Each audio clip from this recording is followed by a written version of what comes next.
Good evening, all of you, dear students. Our new chapter, Working Capital Management. This is our new chapter. Yes.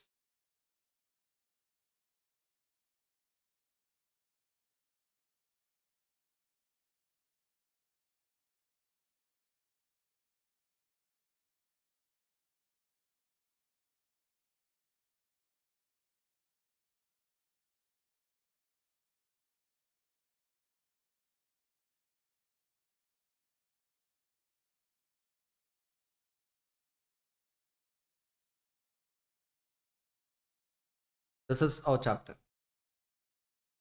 First of all, this in this particular topic, you have to understand what is this term working capital. The mathematical formula is current assets minus current liabilities. Simple. Current assets is simply known as gross working capital. Whereas current assets minus current liabilities, the whole term is simply known as net working capital. Generally, net working capital is the amount which is being invested by long-term investors. That means this net working capital is purely financed out of long-term sources. Okay. So your total current assets are generally financed out of two sources. One is long-term sources, other one is current liabilities. If you deduct the current liabilities portion, the balance worth of current assets are completely financed out of long-term sources, which is known as what? Net working capital. Actually, in simple terms, working capital means it is a minimum amount which is required to be maintained by every firm to meet its day-to-day operating expenses. This is the regular definition of the term working capital. Now, in this particular area, actually, we need to handle these important areas. First one, estimation of working capital requirement. This is our first area.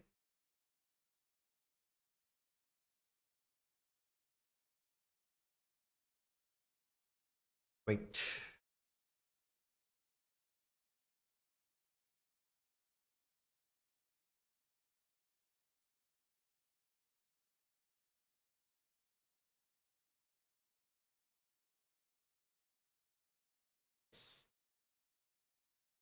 Estimation of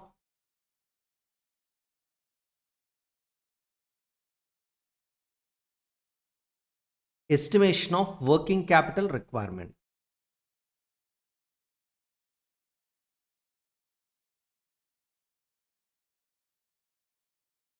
Second one, operating cycle computation. Next one, debtors management.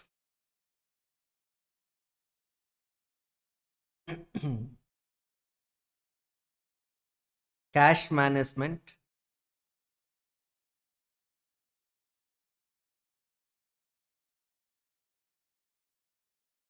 Inventory management. Nothing but materials chapter in your subject costing or cost accounting.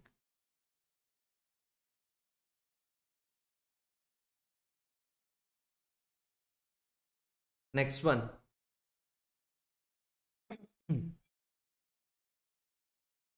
creditors management. In fact, debtors and creditors management, you have to understand both of these concepts simultaneously. Better write there. Debtors management and creditors management. Yes, these are the important areas we need to understand, and there are some theoretical aspects also. So first of all, let us handle the most important area called problematic part. So let me start with the first concept, estimation of working capital requirement. That's our first concept.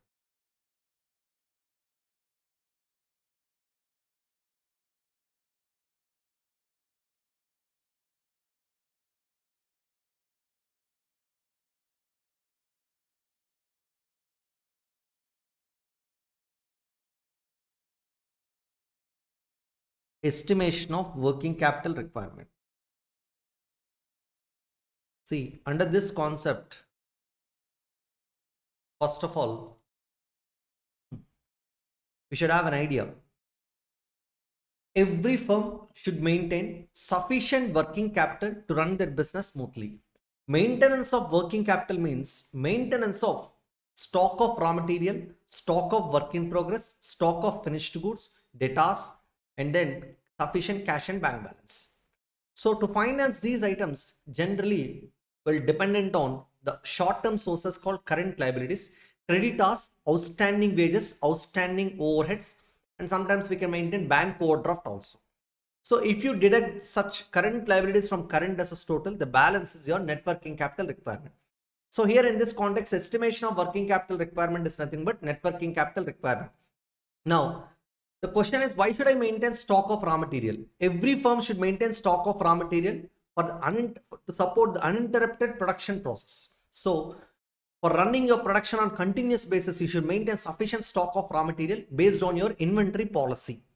Second one is, every firm should maintain stock of work in progress because of the processing process which is inherent in every manufacturing concern. So due to processing period, you are supposed to maintain sufficient stock of work in progress. Every firm should maintain stock of work in progress, sufficient stock of work in progress also based on the processing period. And every firm should maintain stock of finished goods. The question arises, why should I maintain stock of finished goods? To meet regular demand and sudden demand from certain category of customers, every firm should maintain sufficient stock of finished goods. So why should I maintain debtors? Say, being when we are working in a competitive environment, we are supposed to sell some of our goods on credit basis to some of the customers, reputed customers. So because of that reason, you have to maintain debtors. So when you're selling goods on credit basis, the credit sales results in debtors. So you have to maintain some amount of money in the customer's hands also, which is nothing but investment in debtors. Okay, this is the next investment. So for meeting regular day-to-day operating expenses, I should also maintain sufficient cash and bank balance. So to finance these items, I'll maintain, I can have short-term sources like creditors for raw material, outstanding wages and outstanding overhead expenses, along with what bank overdraft sources. So the question is, how to estimate this working capital requirement? How to calculate investment in stock of raw material, which is supposed to be maintained throughout the year. Now I'm going to prepare the statement.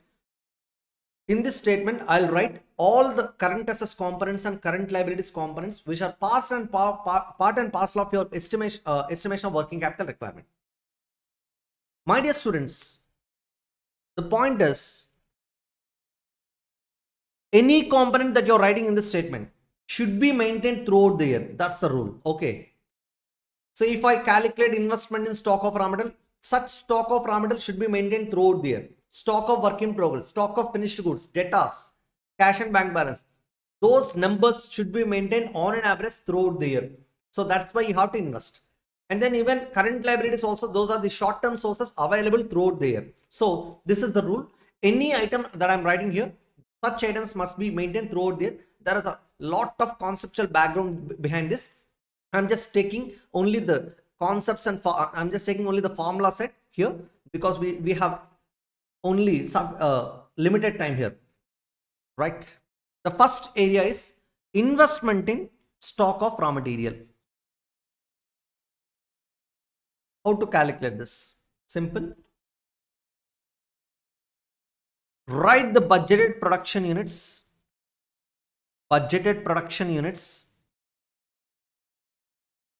into raw material holding period divided by 360 days. For the sake of convenience, I'm taking number of days in a year as 360 days into raw material cost per unit. This is our first formula. Investment in stock of raw material formula. Write the budgeted production units, multiply that number with raw material holding period divided by 360 days into raw material cost per unit. That gives you investment in stock of raw material. This is the first component. Next one is investment in stock of work in progress. Investment in stock of work in progress. See, before writing this investment in stock of work in progress, let me tell you one important point. Investment in stock of raw material means that portion of stock of raw material you are supposed to maintain throughout the year. Actually, say for example, if you take 360 budgeted production units, and your holding period is 30 days. So I'm taking the numbers here.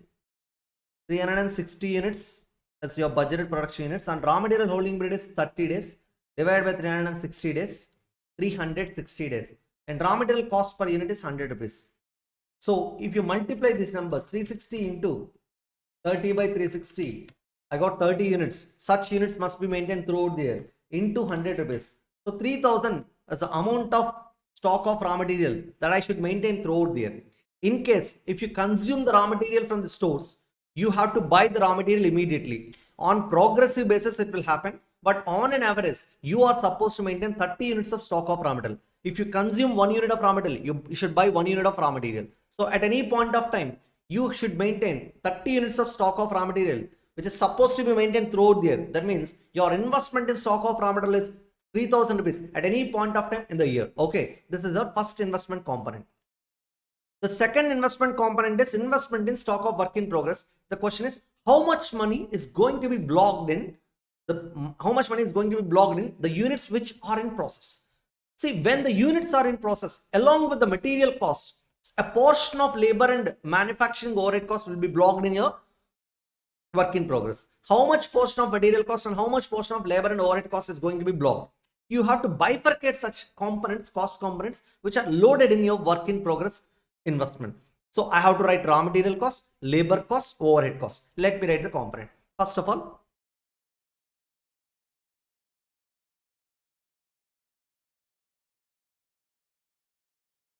the raw material cost. Here is the first component. See, the formula is very simple. Budgeted production units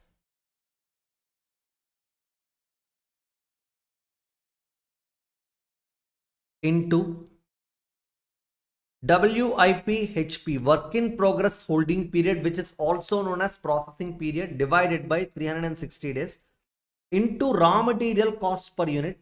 Then you'll get an amount that should be written in inner column. Don't write it in outer column, because I have to write the remaining two components. One is direct wages or wages cost. I can write wages cost actually. That's better. The wages cost. This is your second cost component. When it comes to wages cost, the formula will be changed slightly. Budgeted production units into the same term, work in progress holding period divided by 360 days into, since it's a wages component, you have to write wages cost per unit. Wages cost per unit of product. See, this is not the end of the story here actually. Material cost will be blocked 100%, but when it comes to wages and overheads, if 100% wages and overheads costs are incurred for units, then such units must be 100% complete. That means such units must be of finished goods. So when we are talking about stock of work in progress, definitely those units are not 100% complete with respect to each cost component. So generally we'll take raw material is 100% complete. When it comes to wages and overheads, I'm going to take a partial percentage of wages and overheads costs. So how much percentage of wages and overhead costs I should consider? The answer is, you should check the percentage of completion for wages and overhead costs for work in progress with respect to work in progress and the examination problem. In case if the percentage of completion is given in the problem, writes those percentages directly. In case of such percentages are not given, then I'll always assume that raw material cost is 100% complete, wages and overheads costs are 50% complete with respect to work in progress units. That means here I'm going to multiply this number with 50%. I'm going to multiply this number with 50%. This is my second cost component, dear students. This is my second cost component. Okay. This is my first cost component. This is my second cost component, which is loaded in your stock of work in progress. Now I'm writing overheads. Overheads, the same formula, budgeted production units into work in progress holding period divided by 360 days into overhead cost per unit.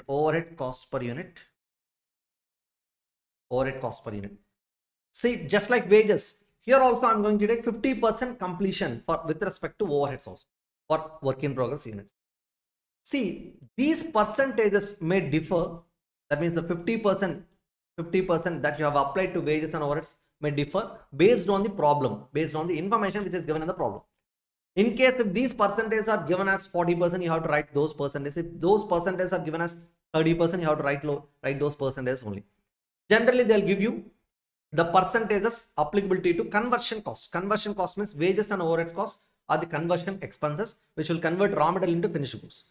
So for conversion cost, they'll give you the percentages. Such percentages must be considered. Sometimes the percentage of completion can be given even for raw material also. So in that case, you should apply percentage of completion even for raw material also. Accordingly, you have to calculate investment in stock of work in progress. Now, we have successfully written all the three cost components in the stock of work in progress and I've given you formulas. Now, get the total of it. So, what is the total here? Raw material component, wages component and overheads cost component which are loaded in investment in stock of work in progress. 1 plus 2 plus 3. Okay, 1 plus 2 plus 3. This is my investment in stock of work in progress. Okay, in your study material, they have given a simple formula called budgeted production units into work in progress cost per unit into work in progress holding period divided by 360 days. That is the formula they have given. The question is how to calculate work in progress cost per unit.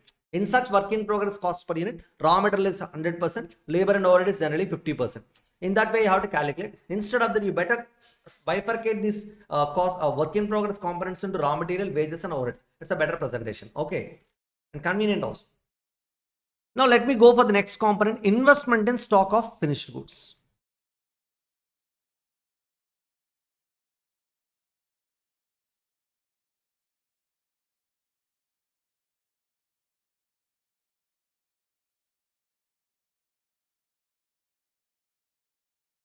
Wait.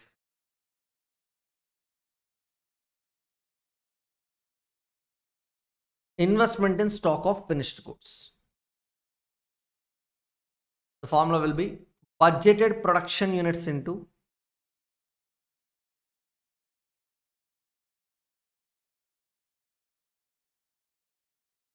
finished goods holding period divided by 360 days into cost of production per unit. Cost of production per unit. This is the formula.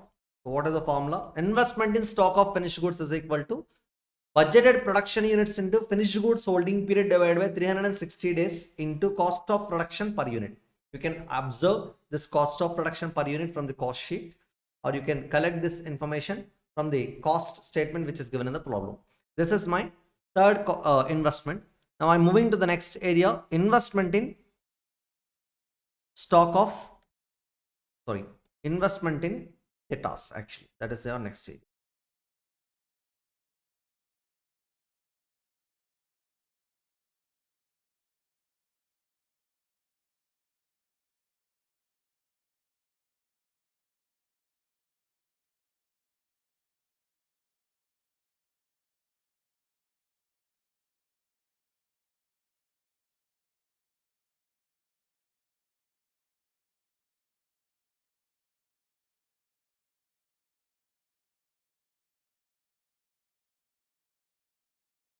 Investment in debtors.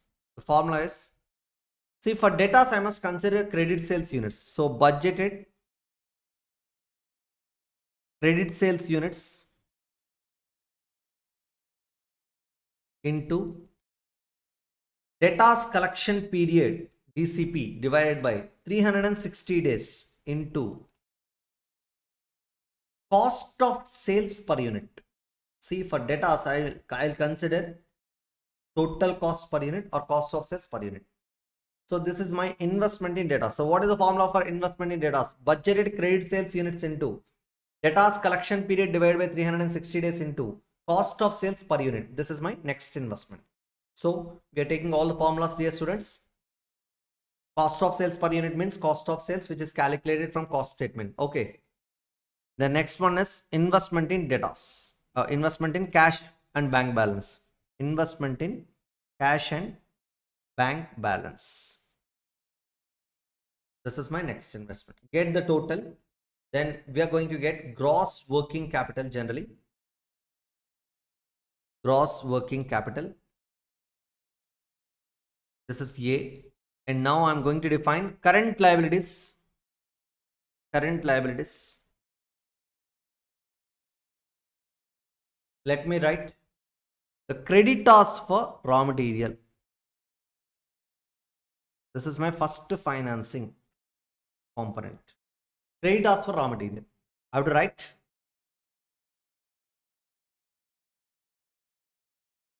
the right component is budgeted. Actually, you should write credit purchases here. But in the study material, they've given you the formula in a different way.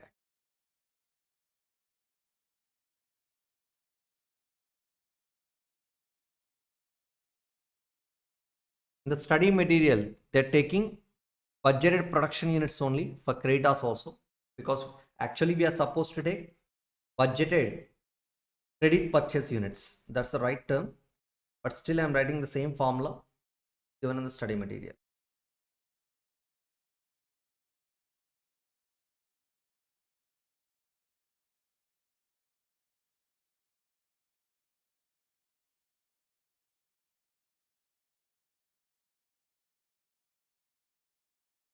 Yes, budgeted production units.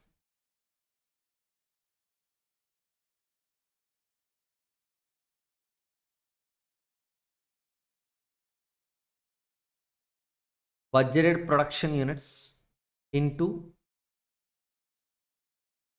CPP, creditors payment period. Creditors payment period divided by 360 days into raw material cost per unit, because creditors will be calculated by taking raw material cost per unit. Because for raw material cost only, we are going to have creditors. So this is your first financing component. Creditors for raw material. It's a short-term finance to maintain my current assets.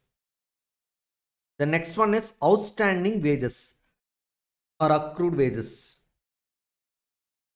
See, this can be calculated by using the same formula, but instead of taking CPP, I'm going to take time lag for wages. Okay. So the formula is budgeted production units. Budgeted production units into time lag for wages divided by 360 days into wages cost per unit. Wages cost per unit. This is a formula. Okay. This is my outstanding wages cost. So how to calculate this? Budgeted production units into time lag for wages divided by 360 days into wages cost per unit. The next one is outstanding overheads. Outstanding overheads.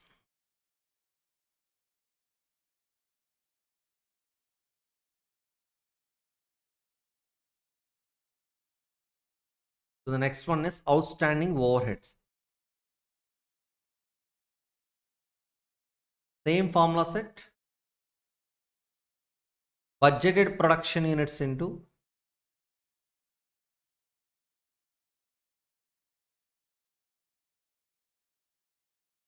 time lag for overheads. Time lag for overheads divided by 360 days. Instead of taking 360 days everywhere, you can take 12 months also. If the numbers are given in months, you can take weeks also, 52 weeks, in case the inventory norm, nothing but time lag for wages or overheads or inventory, raw material holding period, work in progress holding period, finished goods holding period.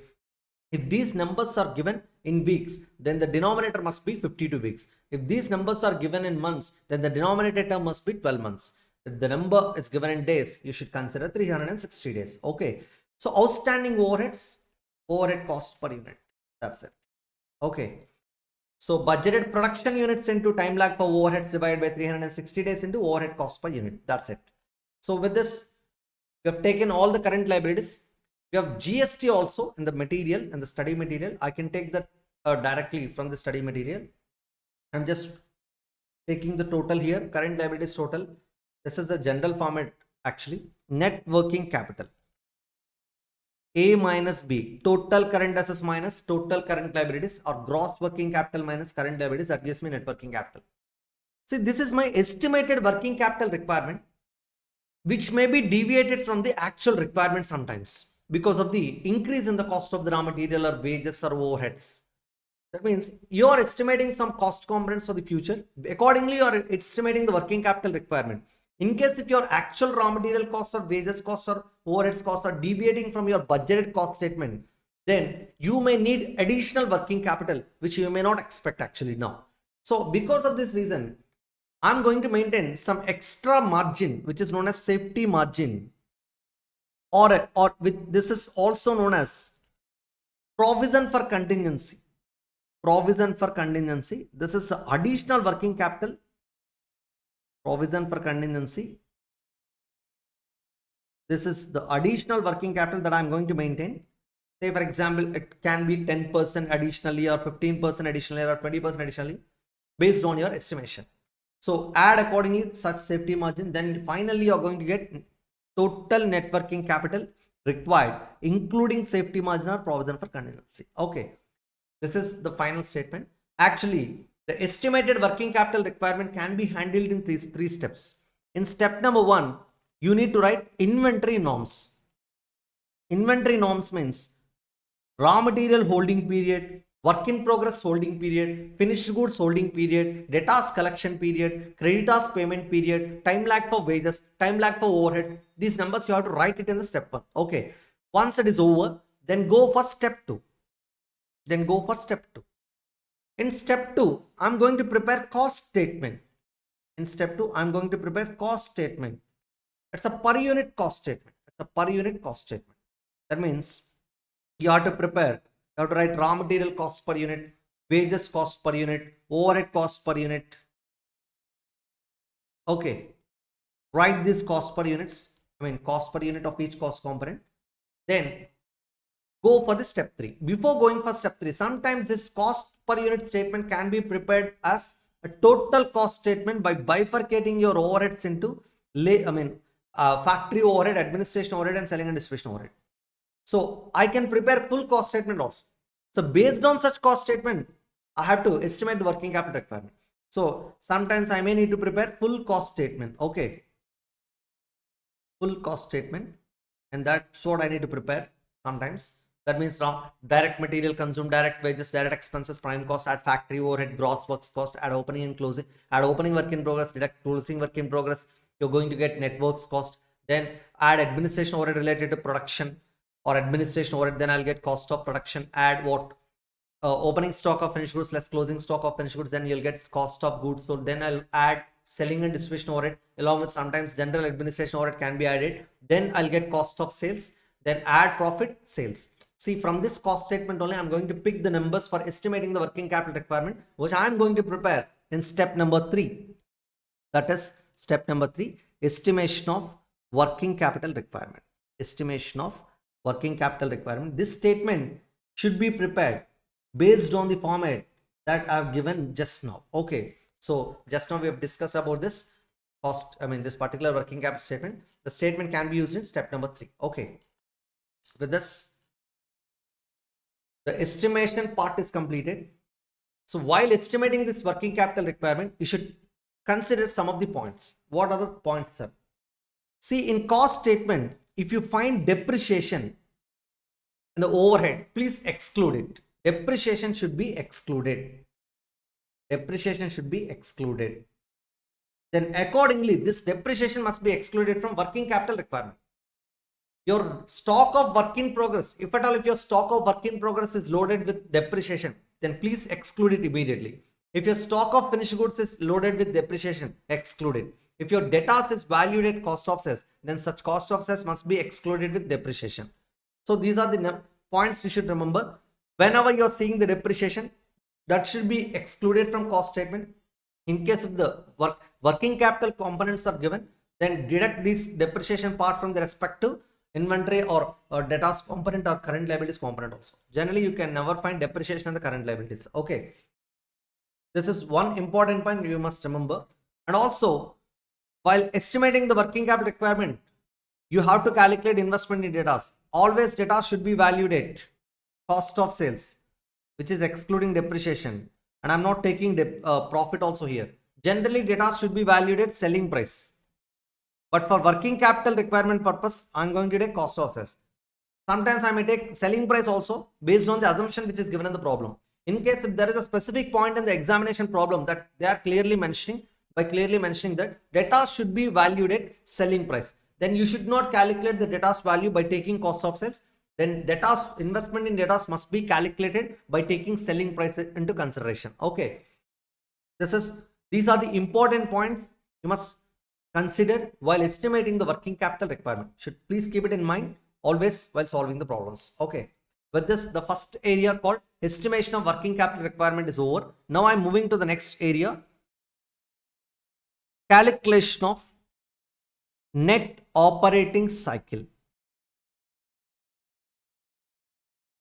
So what is this net operating cycle? Simple. Generally, if we invest money in the raw material stock, what will happen?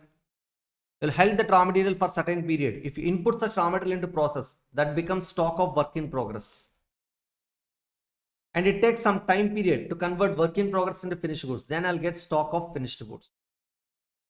Then again, this finished goods will be held by the company for certain period. Then after selling such finished goods, after holding certain period, then you'll get debtors.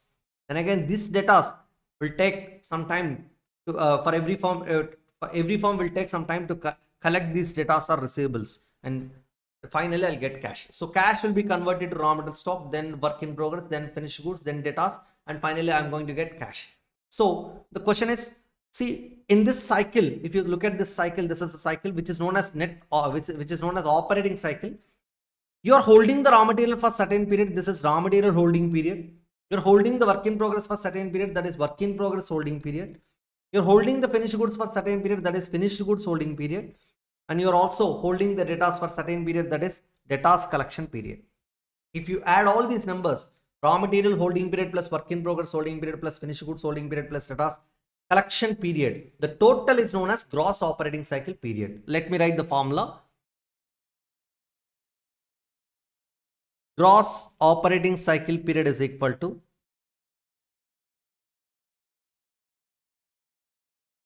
gross operating cycle period is equal to raw material holding period plus work in progress holding period plus finished goods holding period plus debtors collection period. This is my gross operating cycle period. If I remove creditors payment period from this, I'll get net operating cycle period. The formula is net operating cycle period. Net operating cycle period is equal to gross operating cycle period. OPCP means gross operating cycle period minus CPP, that means creditors payment period. This is a formula for net operating cycle period. So we have another formula, number of operating cycles. That means how many times I'm rotating the money, the working capital, number of operating cycles. Say for example, if you get net operating cycle period of 180 days, that means one cycle is taking 180 days. So how many cycles I can rotate in a year? Generally it is 2 cycles, because there are 360 days in a year. So for first cycle we are taking 180 days, then for second cycle I'm going to take 180 days. So finally within 360 days we can rotate 2 cycles. Okay, the formula for number of operating cycles is 365 days or 12 months or 52 weeks divided by net operating cycle period. Net operating cycle period.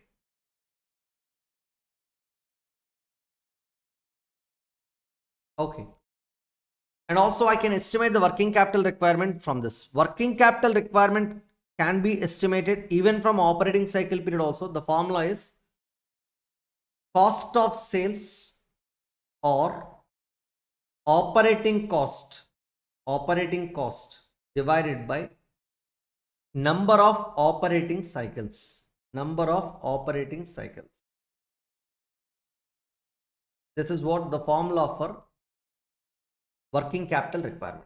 Cost of sales or operating cost divided by number of operating cycles. The question is how to calculate this net operating cycle period. Raw material holding period, work in progress holding period, finished goods holding period, all these numbers must be calculated. I'm going to present that particular net operating cycle period in a statement. Calculation of net operating cycle period. Please remember this format, okay? Calculation of net operating cycle period. Yes. The columns are particulars, period in days. These are the standard columns. Particulars, period in days.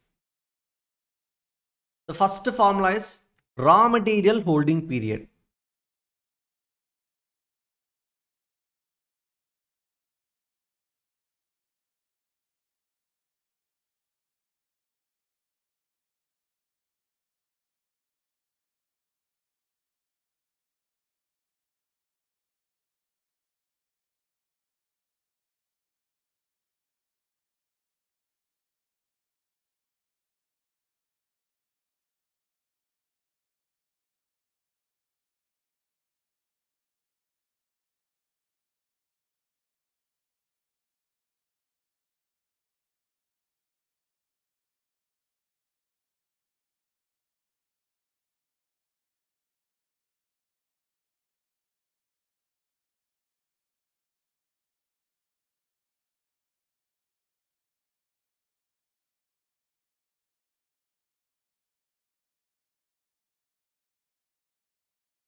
Look at the first problem. I'm reading it. PQR Limited produces a product with the following revenue cost structure.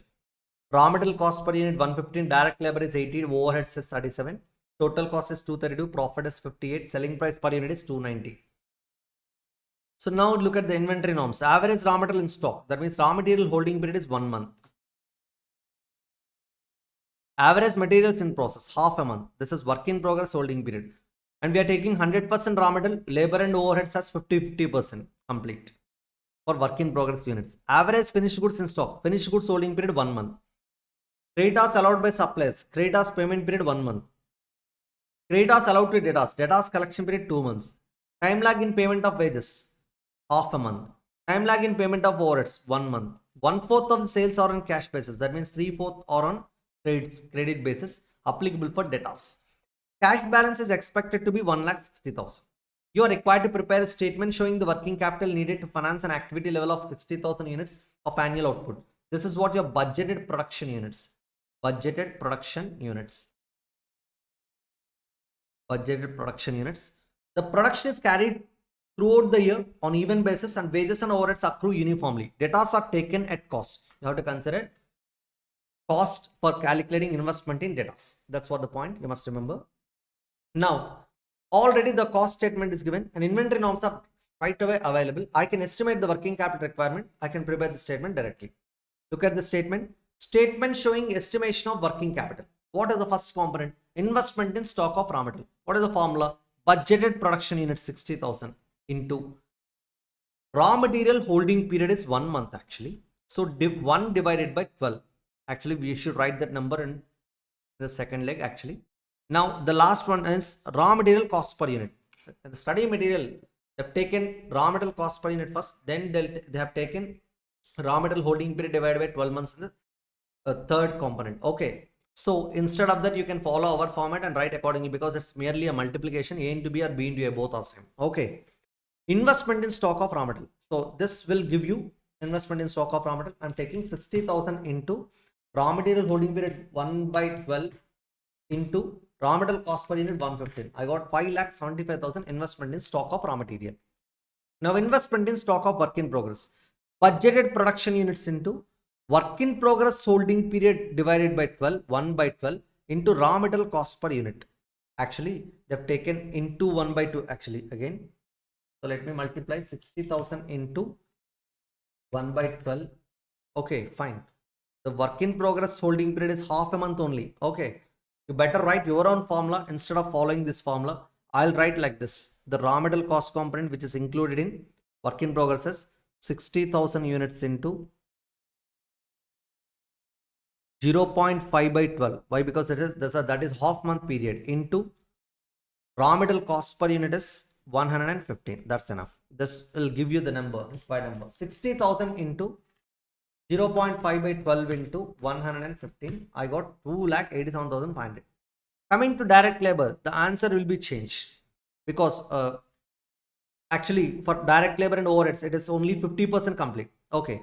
Then the formula will be 60,000 units into 0.5 by 12 into, okay, don't have enough space here.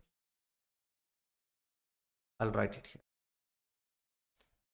Direct labor, 60,000 units into 0.5 by 12 into direct labor cost per unit.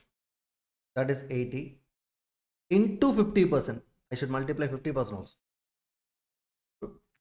60,000 into 0.5 by 12 into 80 rupees into 50%. I got 1 lakh. Yes, that's what we got it. Even for overheads also, you should write the formula like that. 60,000 units into budgeted production units into work in progress holding period 0.5 by 12 into overhead cost per unit into 37. Because it is blocked for 50% only, into 50%. I got, again, let me do it. 60,000 into 0.5 by 12 into wages, overhead cost per unit is 37, 92,500 into 50%. I got 46,250. That's it. Investment in stock of work in progress is successfully calculated by taking all the three cost components.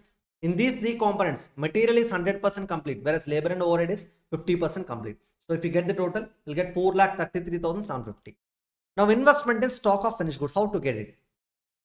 Budgeted production units 60,000 units into finished goods holding period, and that is 1 month into 1 by 12 into total cost per unit, and that comes to 232. That's what they've taken here. Yes, I got 11,60,000. Yes. Coming to data, investment in data. Take your estimated credit sales units. Out of 60,000 credit sales units, out of 60,000 sales units, they said what? 1/4 of the sales are on cash basis. That means 3/4 of the sales are on credit basis. So take the number 60,000 into 3/4 of the credit sales must be considered here because 1/4 is cash sales into debtors collection period is 2 months into 2 by 12, and debtors should be valued at total cost. My total cost is 232 per unit. So this is the number you have to do it. 60,000 into 3 by 4 into 2 by 12 into 232. I got 17,40,000. That's my investment in debtors. So, and also they've given cash balance, get the total gross working capital. This is GWC, gross working capital. Deduct current liabilities from it. Now, the first component is creditors for raw material. Take the budgeted production units, 60,000. Write the creditors payment period, 1 month divided by 12 months. Into raw material cost per unit, 115. I got 5,75,000. That's it. Creditors for wages, budgeted production units. Into time lag for wages is, actually the time lag for wages and overheads is same actually. No. Wages is half a month, overheads is 1 month. You better write your own calculation for outstanding wages. Let me take outstanding wages here. 60,000 production units, budgeted production units into time lag for wages is 0.5 by 12 into wages cost per unit is 80. That's it. 60,000 into 0.5 by 12 into 80. And I got 2 lakh rupees. 2 lakh rupees. This is my outstanding wages cost. Yes. Creditors for overheads. Yes, outstanding overheads. The same formula, 60,000 units into, actually it is 1 month time lag only. So 60,000 into 1 by 12 into 37 rupees overhead cost per unit. That gives me what creditors outstanding overheads are creditors for overheads. That is 1,85,000. Get the total of current liabilities and deduct it from current assets, gross working capital. Then I'll get what net working capital. In case if you have any safety margin, add it. Okay. With this, we understood how to estimate the working capital requirement. There are so many sums you can handle. Now I can go for the problems related to net operating cycle period. So in the next session, we are going to handle the problems related to net operating cycle period. Thank you. Good evening, all of you dear students. We have started with the chapter Working Capital Management. In that we understood the concept of estimation of working capital requirement and operating cycle period calculation. Now we are entering into the next area, management.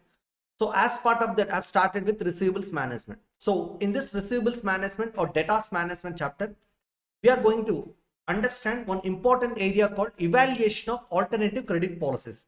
That is our first area. That means, see, basically debtors will be generated or created by selling goods on credit basis and by allowing certain credit period to our customers. That means after selling the goods, we are going to give some amount of, certain period to our customers for paying their dues. Okay. So say for example, if we are giving 30 days time period to our customers for paying their dues, so that is one of our credit policy actually. So my dear students, while deciding this credit policy,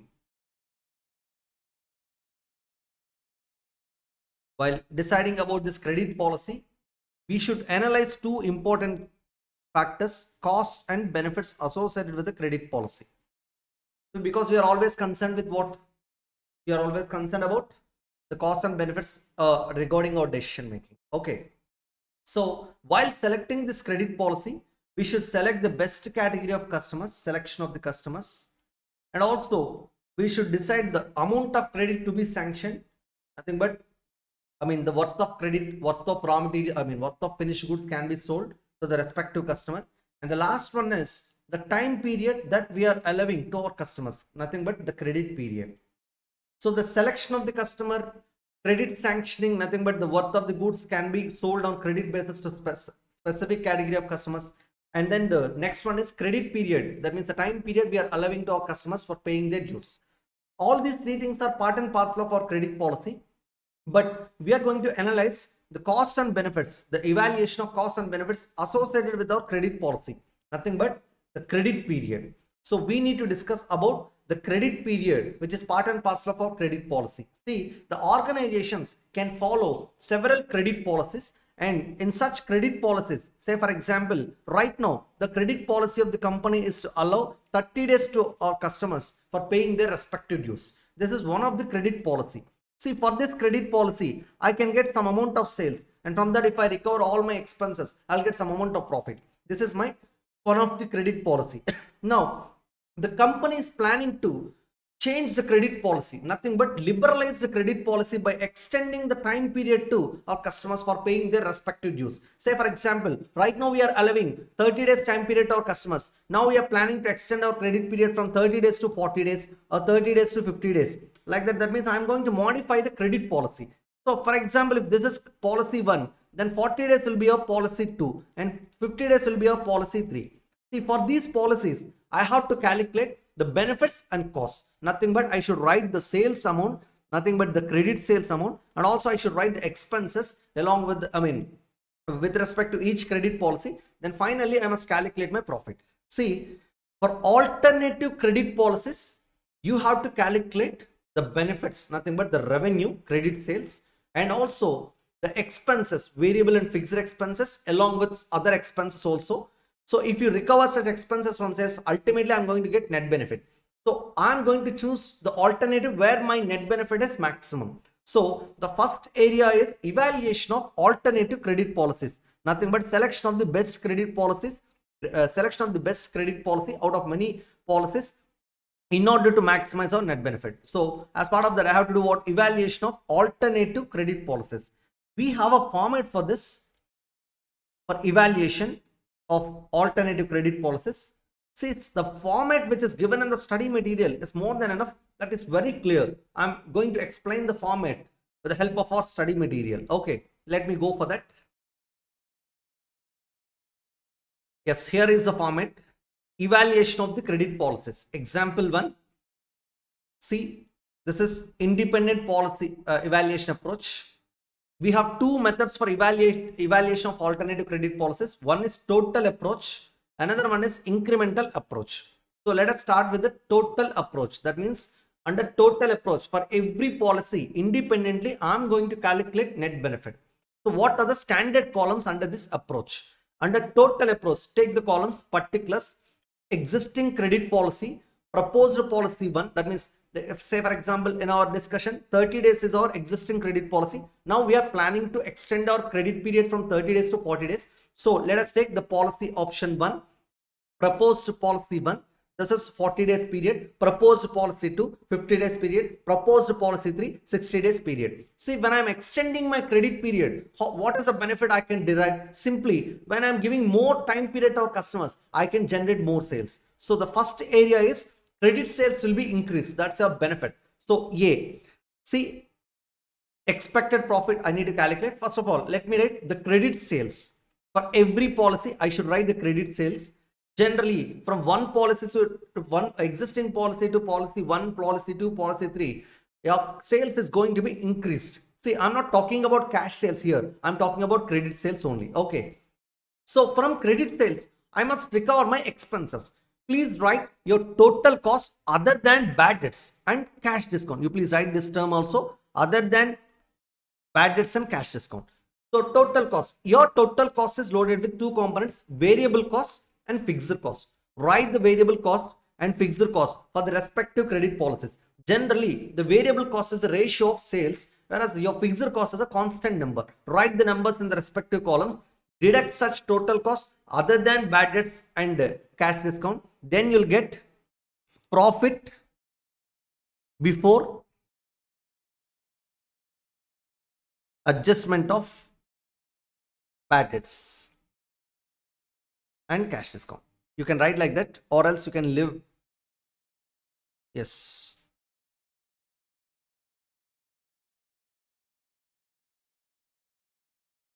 I'll write it. That's better for us. Valuation of alternative credit policies. The columns will be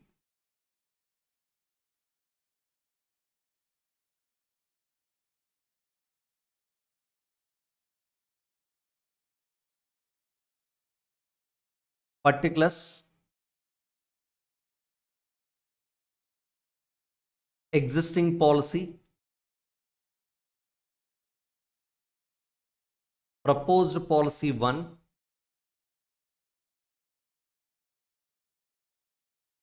proposed policy 2. You can take policy 3 also, that's okay. Now, let me write the format. A, credit sales. Write the credit sales for the respective policy options. Now B, total cost other than bad debts and cash discount.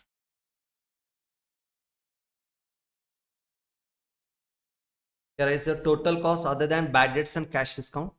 First, I must write variable cost, and then I should write fixed cost.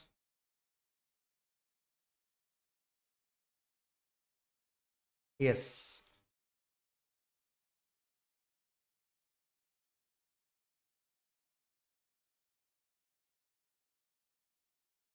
If I deduct this total cost from my sales, I'll get profit before adjustment of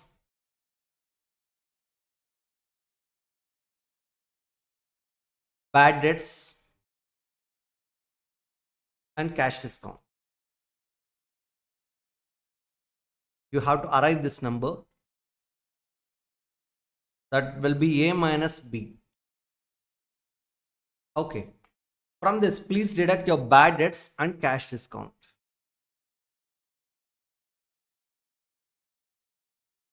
These two are two separate items.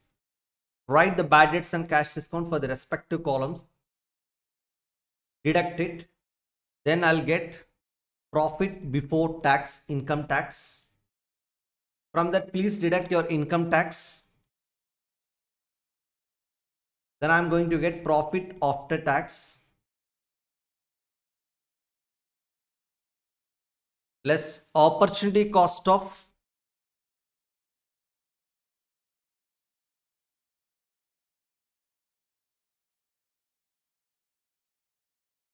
investment in debtors.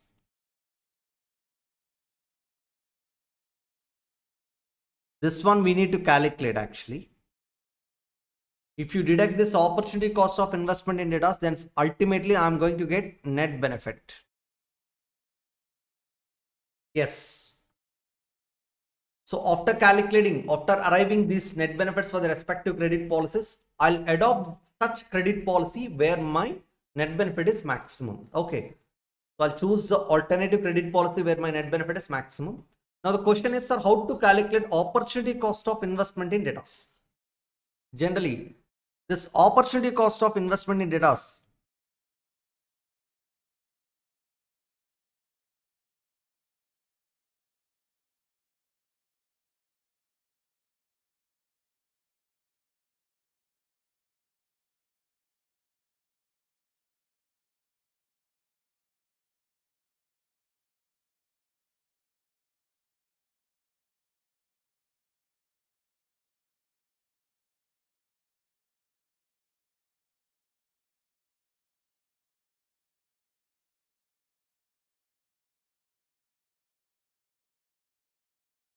this opportunity cost of investment in debtors can be calculated under three methods: based on sales method, or based on total cost method, and based on variable cost method.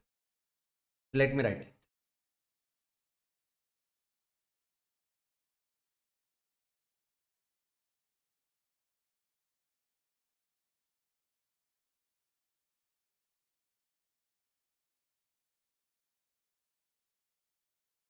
Opportunity cost of investment in debtors.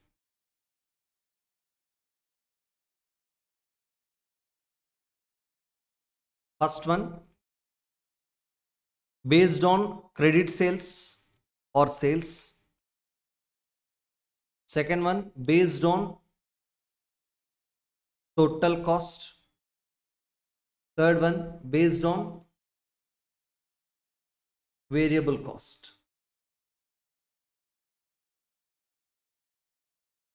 The first approach is based on sales. See, based on sales means credit sales into debtors collection period divided by 365 days or 12 months into opportunity cost of capital. Okay, opportunity cost of capital. This is the formula based on sales. If you take total cost, the formula will be cost of sales or total cost into DCP divided by 365 days or 12 months into opportunity cost of capital. Okay, this is based on cost, total cost, or generally we are going to take cost of sales here. And based on variable cost, see, instead of taking total cost, I can take variable cost also. That is one of the method. So under variable cost method, the formula will be variable cost into debtors collection period divided by 365 days or 12 months into opportunity cost of capital. So this is the formula. So which method I must follow? See, my suggestion is, or even in the study material, always we are going to follow the second formula. That is credit cost of sales or total cost into debtors collection period divided by 365 days or 12 months into opportunity cost of capital. If you can use this formula, you can easily calculate opportunity cost of investment in debtors. So this is regarding total approach. Okay. See, we have another approach called incremental approach. My suggestion is you better follow total approach every time, if possible, unless the information is not available. See, in case if the information is not available, I must follow the incremental approach mandatorily. That's what the example to under incremental approach. Statement showing evaluation of credit policies based on incremental approach. So what is this incremental approach? Simple. Every time take the additional value. That's it. See, incremental expected profit. I've taken credit sales of every policy. Then what is my next job? I must calculate incremental credit sales. When you're taking incremental credit sales, you don't take present value, present policy value. Simply how to calculate incremental value. It can be sales or expenses, anything. Incremental value is equal to value under proposed policy minus value under existing policy. That's what the formula. I'm telling you, the formula for incremental value is equal to, just checking here, incremental value is equal to value under proposed policy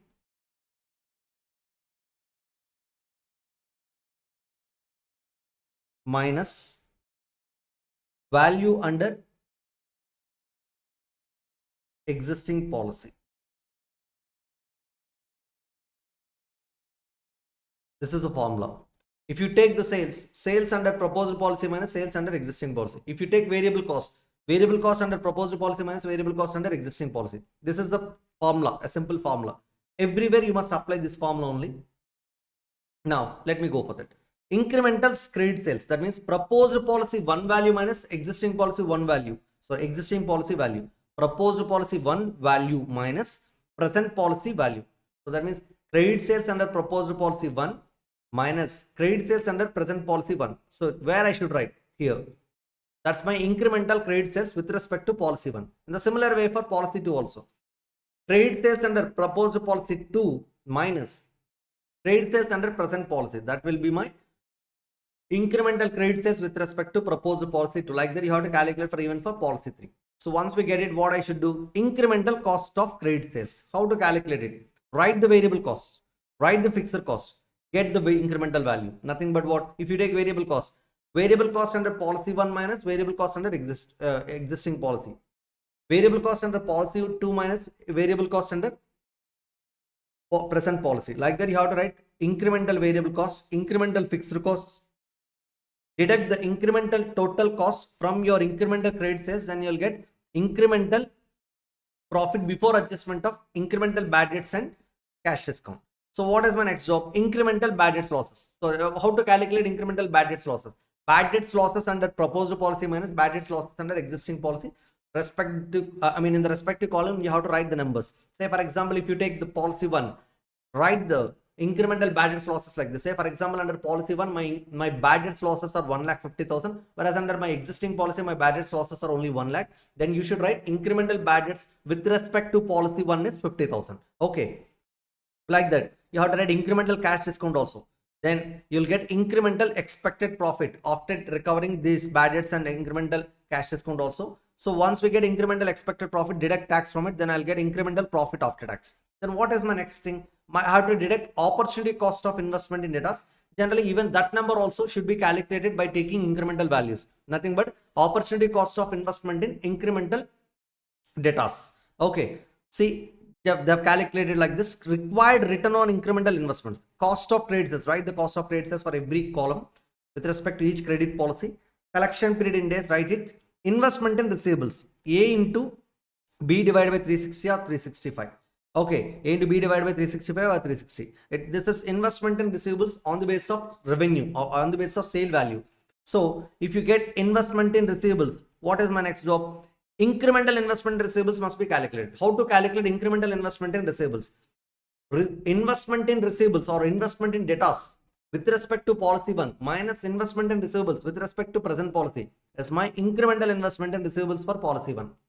Again repeating, my dear students, write the cost of credit sales. I said cost of credit sales, that means cost of sales. Write the collection period for the respective columns. Calculate investment in debtors at cost of sales, not under sale value. Actually it is on the basis of cost of sales.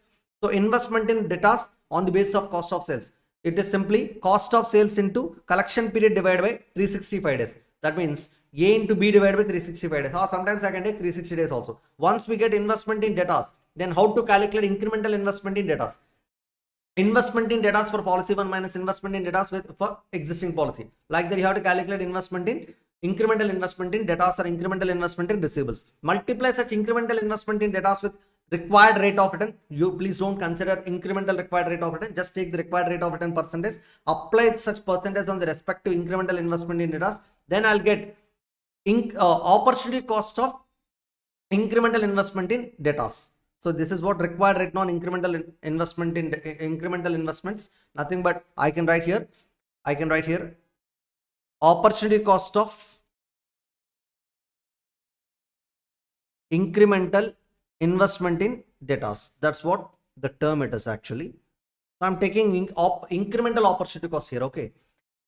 So once we get this incremental opportunity cost, deduct this incremental opportunity cost from incremental profit after tax with respect to policy 1, policy 2 and policy 3. Then I'll get incremental net benefit for policy 1, policy 2 and policy 3. Then select the credit policy where your incremental net benefit is maximum. That's it. This is one of the important approach. My dear students, some of the costing concepts should be applicable here. Nothing but I have to calculate variable cost per unit, and then from that you have to calculate fixed cost. Right? See, generally variable cost per unit is always constant, whereas your fixed cost total is constant. So here is the formula for calculating variable and fixed cost. Total fixed cost is equal to average cost per unit, nothing but total cost per unit. Deduct variable cost from it, then I'll get fixed cost per unit. My dear students, average cost per unit or total cost per unit is both are same. If you remove variable cost per unit from it, then I'll get fixed cost per unit. Then multiply such fixed cost per unit with number of units sold on credit under present policy. Multiply the fixed cost per unit with number of units sold under existing policy, then you'll get total fixed cost. Such fixed cost is applicable for every policy. And here is the formula for opportunity cost. Total cost of credit sales into debtors collection period divided by 365 days or 360 days into required rate of return, also known as opportunity cost of capital, divided by 100. It's a percentage in fact. Now let us handle one problem related to this concept. Illustration number 8. XYZ Corporation, whose current sales are in the region of 6 lakh rupees per annum and average collection period of 30 days, wants to pursue more liberal policy to improve sales. So while taking this liberal policy, they've taken some examples under this problem. So, okay, right now the existing policy is saying allow 30 days credit period to our customers. But now we are liberalizing the credit policy. That means extending credit period from 30 to 40, 30 to 50, 30 to 60, like that. Okay. A study made by management consultant reveals the following information. The selling price per unit is 3. The average cost per unit is 2.25. Variable cost per unit is 2. Now you can calculate fixed costs very easily. Average cost per unit minus variable cost per unit is fixed cost per unit. 2.25 minus 2 rupees. And that gave me 2.25 minus 2 rupees. That gives me 0.25. That is to be multiplied with your existing sales volume. 6 lakhs by 3 rupees selling price. That's my sales volume. 6 lakhs by 3 rupees is nothing but 2 lakh units. Into 2 lakh units, I got 50,000 fixed cost. That's my fixed cost. You can calculate fixed cost very comfortably. Just now I told you the formula. See, average cost per unit minus variable cost per unit into number of units sold under existing credit policy. So 2.25 minus 2 rupees is 0.25 into 6 lakhs by 3, 2 lakh units. I got a fixed cost of 50,000, which is constant for every policy, because even though the sales is increasing, it doesn't matter. Your fixed cost remains constant. Okay. Now, let me read the question. The current bad debts losses is 1%. Required return on additional investment is 20%. Assume a 360 days a year. Which of the above policies would you recommend for adoption? Okay.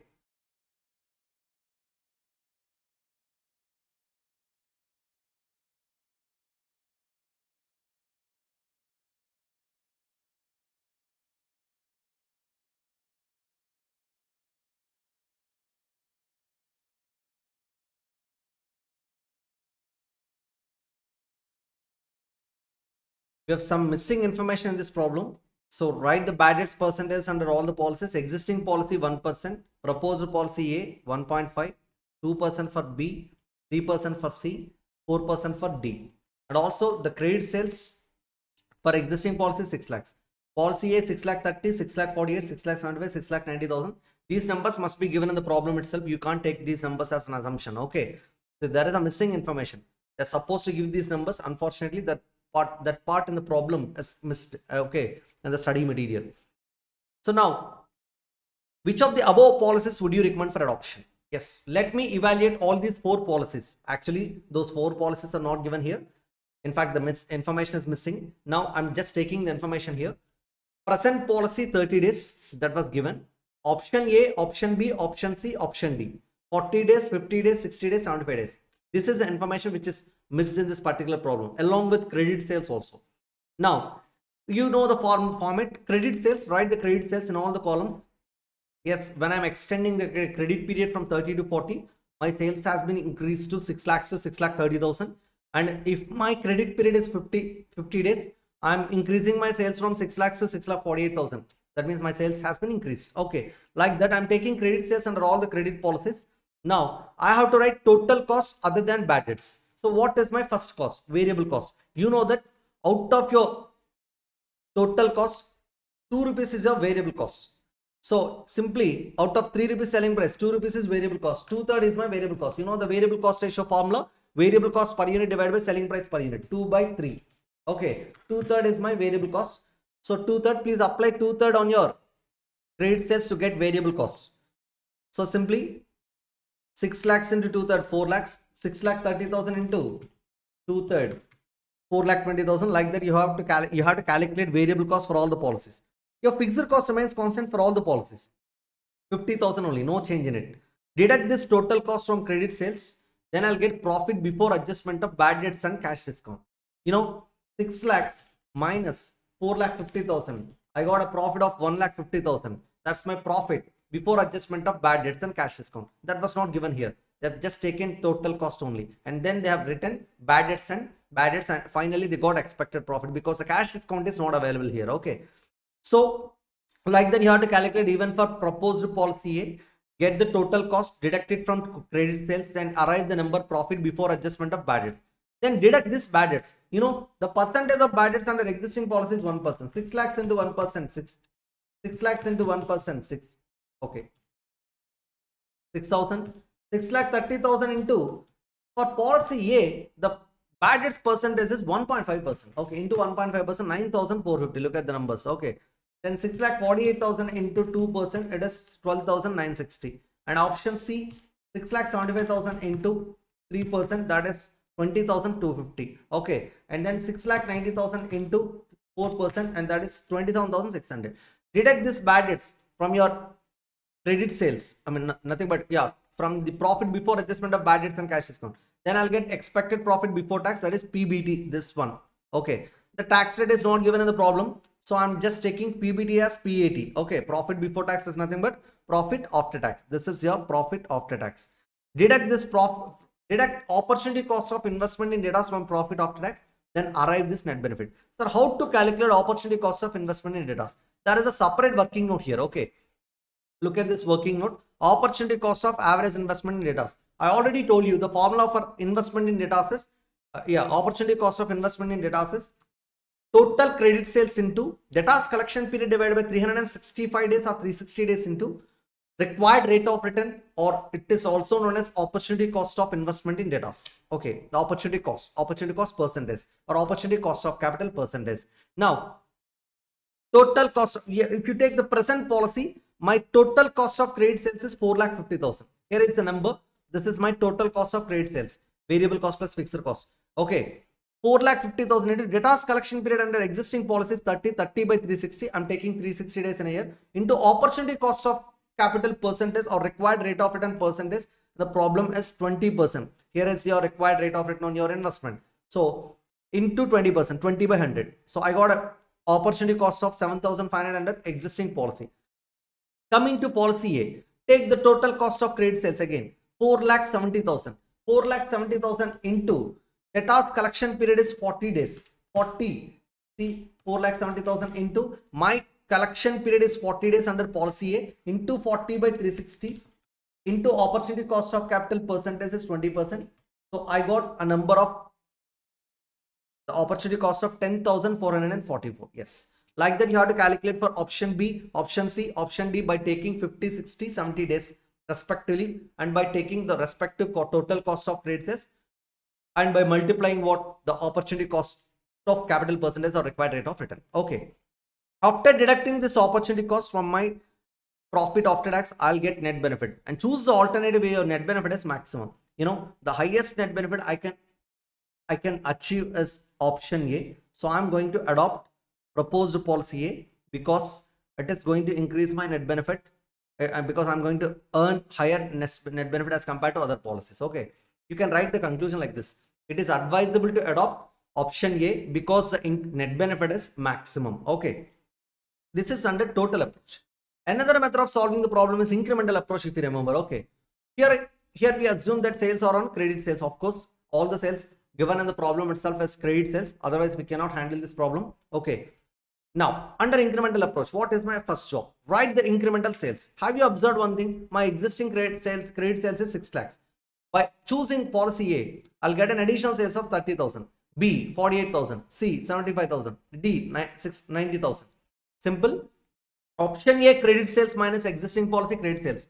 That's what your incremental credit sales with respect to option A. 6 lakh 30,000 minus 6 lakhs. 6 lakh 48,000 minus 6 lakh. 6 lakh 75,000 minus 6 lakhs. Like that, I have to calculate incremental credit sales. The same computation is applicable for every cost component here. Okay, along with revenue.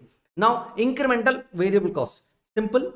Take the variable cost. Incremental variable cost. Additional variable cost. Look at the numbers. 20,000, 32,000, 50,000, 60,000. Yes. And then finally, fixed cost. No incremental fixed cost is applicable here because everywhere my fixed cost is 50,000 only. Incremental bad debts. Yes. The first policy option A, bad debts is 9,450 minus 6,000. That is 3,450. 3,450. Yes. Like that, you have to calculate bad debts losses for every policy separately. 6,960, 14,250 and 21,600. And deduct these bad debts from incremental. Deduct this incremental variable cost and incremental bad debts losses from incremental credit sales. Then you'll get incremental profit, expected profit. From this, you please deduct incremental opportunity cost of investment in data. How to get it? Your first job is to write in cost of credit sales for every policy. Already we got these numbers, total cost, variable plus fixed cost. And then calculate investment in data by taking these two numbers. Cost of credit sales into data collection period divided by 360 days. See, say for example, if you take the existing policy, 4,50,000 into 4,50,000 into 30 by 360, and that one is 37,500. Coming to policy A, 4,70,000 into 40 by 360, that is 52,222 minus 37,500. That's my incremental investment in data. That is 14,722. Like that, you have to calculate investment in data with respect to all policies. Once we get it, then I can easily calculate incremental investment in receivables or data. That is simply investment in data under option A minus investment in data under existing policy. 52,222 minus 37,500. In the similar way, for option B, investment in data under option B minus investment in data under existing policy. That is 29,444. Like that, you have to calculate incremental investment in data with respect to option A, B, C, and then D finally. Okay. Once we get it, apply simply the percentage, the required rate of return 20% on the incremental investment in data. Then you'll get incremental opportunity cost of investment in data. Additional opportunity cost, nothing but. Okay. Required return on incremental investment is nothing but incremental opportunity cost on incremental investment in data. Nothing but additional cost of additional investment in data. Okay. So I got 2,944, 5,889, 9,167, 13,750. The simple term for this is incremental opportunity cost. That's simple. Okay, incremental opportunity cost, that's more than enough. Or you can write incremental opportunity cost of incremental investment in data. Okay. If you deduct this, then I'll get incremental net benefit. See, already we got the incremental profit 6,550 minus 2,944. 6,550 minus 2,944. I got 3,606. This is my incremental net benefit with respect to option A. In the similar way, you have to calculate incremental net benefit for option B, C, and D. And we got a highest incremental net benefit of 5,350 under option D actually. Okay, sorry. This is wrong actually. Let's right numbers. 8,400 minus, this is a negative number. Okay.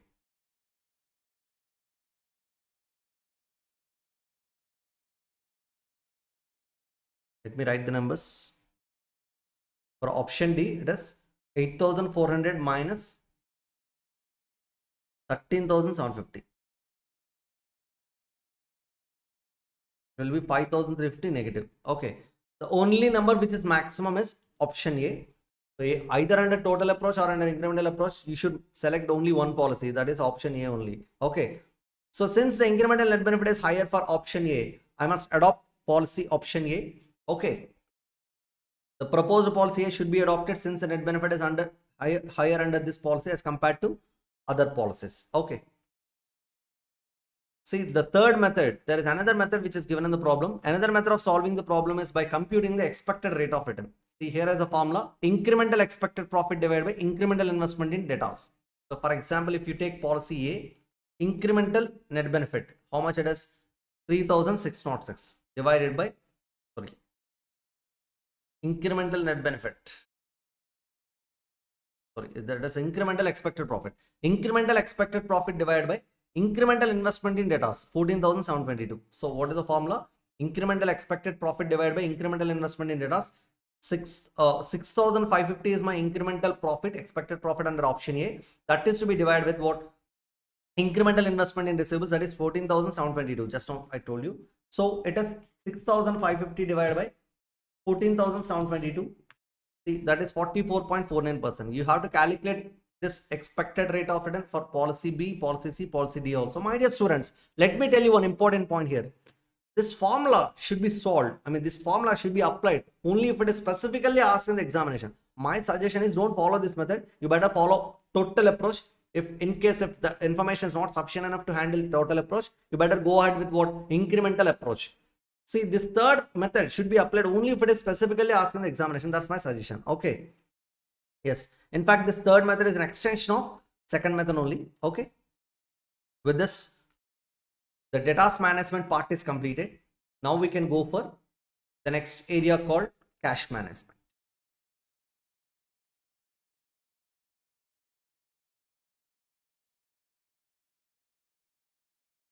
This is our next area, cash management. Under cash management, I should try to reduce the deficit balances. That means I should fill the deficit balances whenever required for the firm, and also I should identify the ideal cash balances and the respective periods, and that money should be invested in short-term securities, or by mobilizing all the divisions money, then I can invest such money in another new projects. Okay. See, generally in cash management, we have to handle these areas. You have to prepare cash budgets. And also you should understand optimum cash balance models.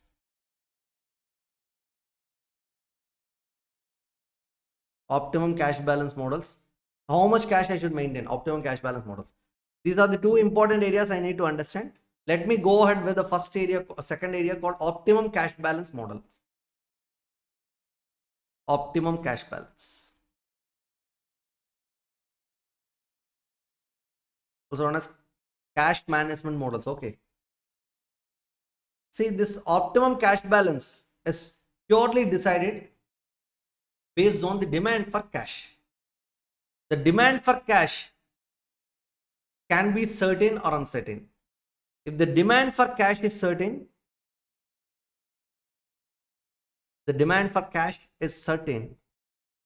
certain means even number, even outflows. If I say 365 crores outflow for the next year, then I'll assume that every day there will be 1 crore outflow. This is what even outflows, equal outflows. The cash demand for cash is certain. So in that case, yes. And the second one is if the demand for cash is uncertain or random.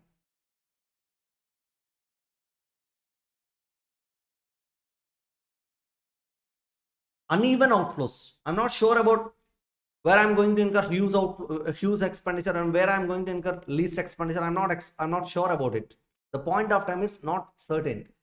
So when the outflows are unevenly flowing out of the organization, then that's the case of demand for cash is uncertain. In case if the demand for cash is certain, then I'll use a model called Baumel's model. Baumel's model of cash balance, or this is also known as inventory model. The next area is Miller-Orr model. In case of the demand for cash is uncertain, then I'm going to use a method called Miller-Orr model. Okay. Now let me talk about Baumel's model or inventory model. Under Baumel's model,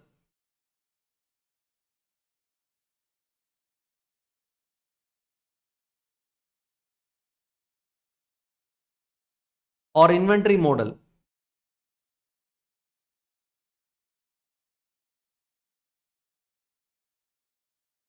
There is a formula for optimum cash balance or optimum lot size. Optimum lot size. I'll give you a brief introduction regarding this. Optimum lot size is equal to C is equal to square root of 2FT by R. So what is this optimum lot size? Generally, every company will maintain their cash and cash balance and short-term securities like money market instruments, Indian treasury bills, certificate of deposits, intercorporate deposits, commercial papers like that. The short-term instruments should be purchased by the company whenever it is having some cash in the hand. So based on the requirements, that means based on the cash outflows in the organization, the cash disbursements in the organization, periodically it is going to sell the securities from its portfolio. And by liquidating such securities, it will get cash, and then by using such cash, it will meet its commitments. The company is going to meet its commitments. Now the point is,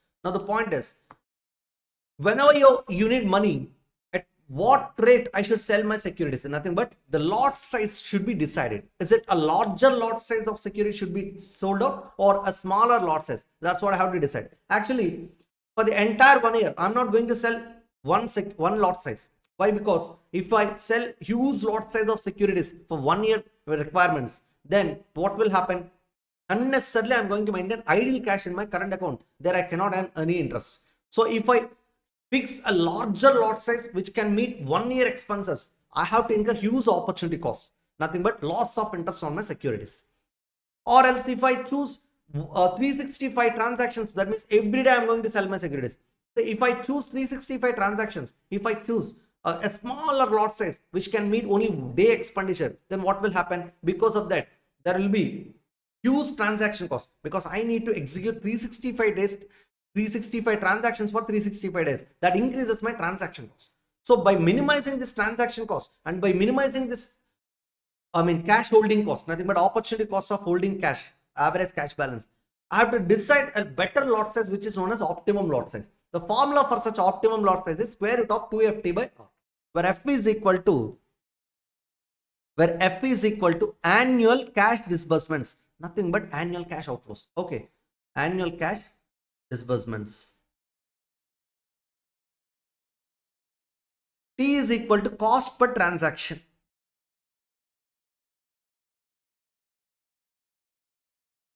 R is equal to interest rate per annum. Interest rate per annum. This is what F, T and R. And also I need to give you few formulas here. Number of transactions or transfers. Number of transactions or transfers is equal to annual cash disbursements divided by the lot size. This is just similar to UOQ model actually. Okay.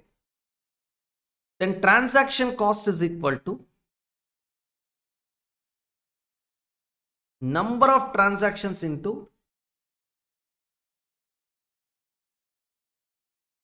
cost per transaction. Okay. And average cash balance is equal to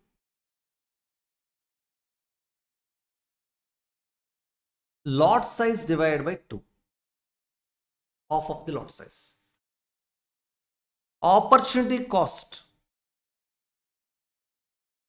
per annum is equal to average cash balance into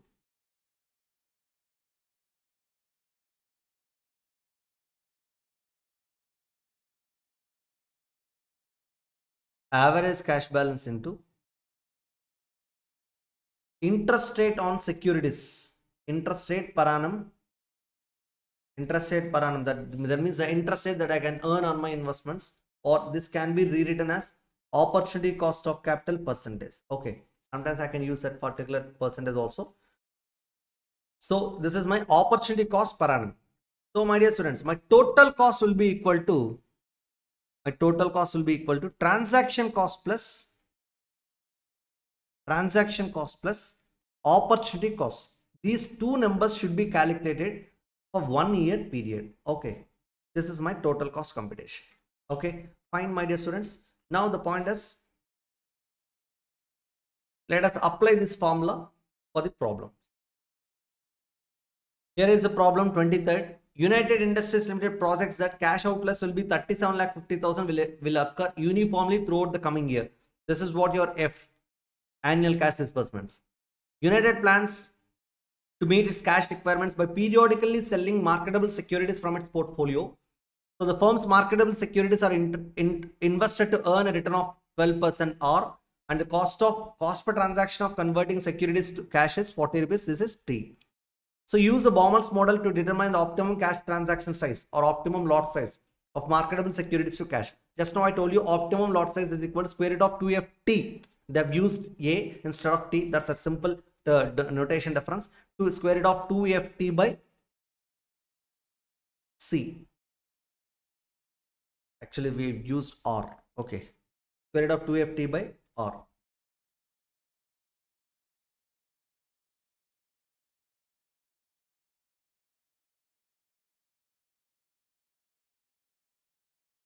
Square root of 2FT divided by R. So I can use square root of 2 into F, annual cash disbursements 37,50,000 into T, cost per transaction. It is 40 divided by R, 12%. 2 into 37,50,000 into 40 divided by 0.12 square root. It is 50,000. Yes. The optimum lot size is 50,000. So average cash balance. What will be the company's average cash balance? Lot size divided by 2. Just now I've told you that is 25,000. 50,000 by 2. How many transfers per year will be required? Number of transactions or number of transfers per year is equal to annual cash disbursements 37,50,000 divided by lot size 50,000. 75 transfers are required. And what will be the total annual cost of maintaining cash balance? See, transaction cost plus opportunity cost is my total cost. Transaction cost means number of transfers into cost per transaction. 75 into 40. Yes, 3,000. Opportunity cost is average cash balance into interest rate per annum. Average cash balance is 25,000 into interest rate per annum is 12%. Yes, I got 3,000. So total cost will be 6,000. Yes, with this we understood optimum lot size. So in the next session, we are going to understand Miller-Rohr model. Okay, thank you.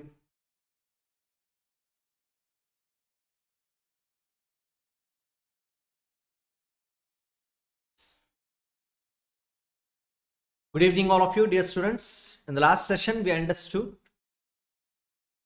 Baumol's model or inventory model. Now we are moving to the next concept called stochastic model under cash management. Okay. Stochastic model or Miller-Rohr model. This is the model name.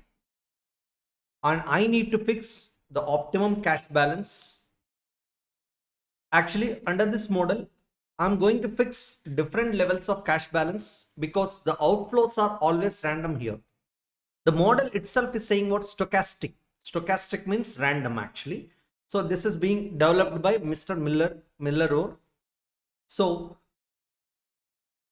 what we need to understand here.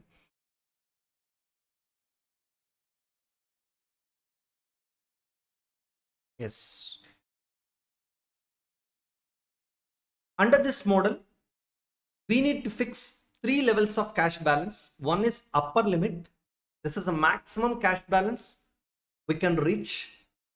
And the second one is lower limit. This is a minimum cash balance we should maintain. The return point is a point where you should maintain the cash balance every time. That is a minimum. You have to maintain, the company should maintain the cash balance at return point only. That would be the optimum level actually. So, but due to random outflows, the cash balance keep on fluctuating. Sometimes it may reach upper point. Sometimes it may reach lower point. And sometimes it may reach return point. Return point is the objective point. You should always try to reach there. That's the destination point. So what we should do? See, whenever the cash balance reaches the upper point, we should try to reach return point. So how it can happen? See, if the cash balance reaches upper point, you should buy short-term investments in the outside market. So it's nothing but you buying money market instruments. So by buying money market instruments, I can reduce my cash balance and gradually that reaches to return point. In case if the cash balance reaches to lower limit, then immediately you should sell enough number of securities to reach return point. Why? Because when the cash balance reaches to lower limit, I need more cash to maintain return point. So I need more cash to maintain the return level. So what I should do, simply I'll sell my existing securities in order to generate additional cash. So ultimately I can reach what? The return point. So dear students, the question is, so what is the distance between this upper limit and return point and lower limit? First of all, fix these levels: upper limit, return point, and lower limit. These are the three limits. And this is your origin point. From horizon to lower limit, it is simply known as L. Lower limit is L is the distance from horizon to lower limit. Then from lower limit to return point, the distance is Z. And from return point to upper limit, the distance is 2Z.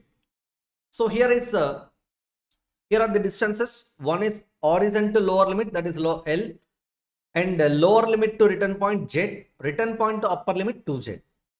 Now the question is how to calculate this Z. So we have a formula for this Z. I'll tell you. Z is equal to cube root of 3TV by 4I. This is a formula you must remember. So what is the formula for Z? Z is equal to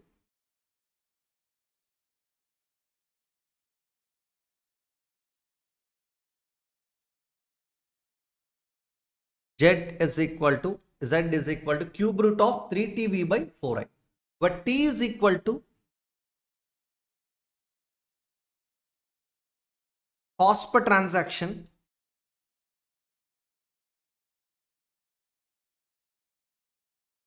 V is equal to variance of daily cash flows. We need variance of daily cash flows.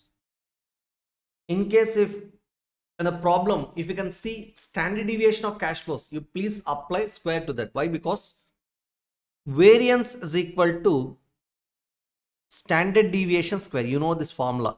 SD is equal to square root of variance. Variance is equal to standard deviation square. So V is equal to variance of daily cash flows.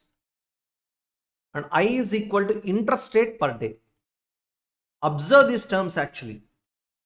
V is variance of daily cash flows. That means I need per day variance of cash flows.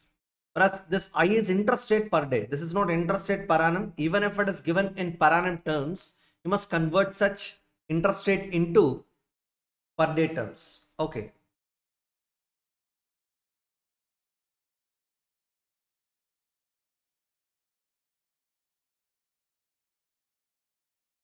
Yes. This is interest rate per day. So we understood the formula for Z. Now along with this Z, we should also define few more formulas. L is equal to lower limit, you know that.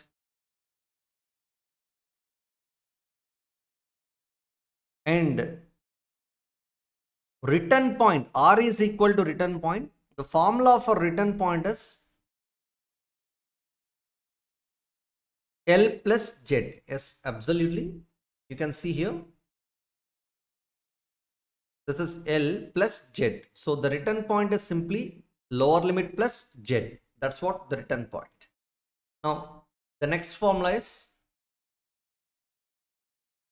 H, nothing but upper limit or upper point. What is the formula for upper point? Simple. From lower limit, you should add Z. Then after that, if you add 2Z, then ultimately from horizon to upper limit, I can get the distance. The formula is L plus Z plus 2Z, which can be rewritten as L plus 3Z. This is what my upper point. You must remember these three formulas. What are the formulas? L is equal to lower limit. R is equal to return point. H is equal to upper limit.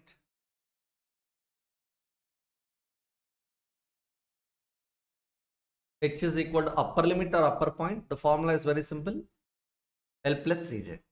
And I can also rewritten and I can also write one of the formula called average cash balance The average cash balance is nothing but the lower limit plus upper limit plus return limit. Nothing but lower point and upper point and return point. These three terms, average is nothing but average cash balance. L plus R plus H by 3. Upper point is nothing but higher point. So L means L, R means return point, L plus Z. H means upper point, L plus 3Z. Divided by 3. This is the formula for average cash balance. And from this, I can write 3L plus 4Z. 3L plus 4Z divided by 3. Then I can write this formula as L plus 4 by 3Z. This is what the formula for average cash balance. The formula for average cash balance is L plus 4 by 3Z. Okay.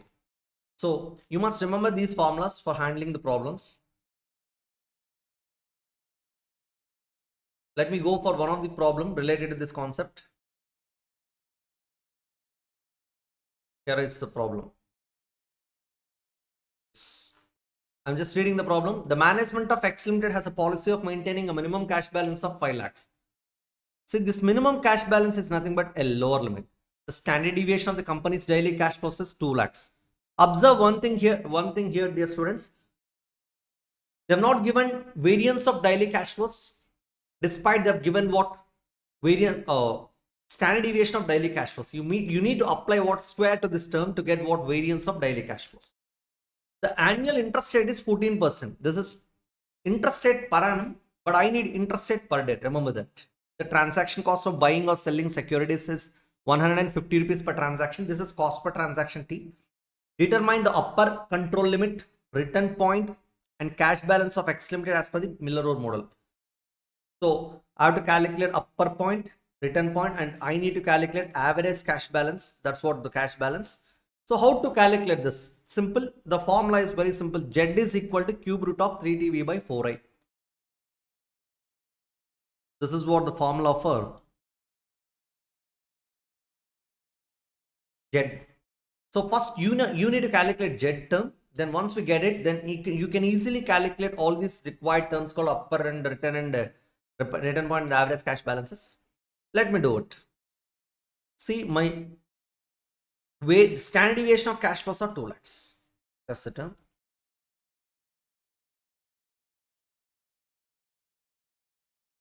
Z is equal to cube root of 3TV by 4I.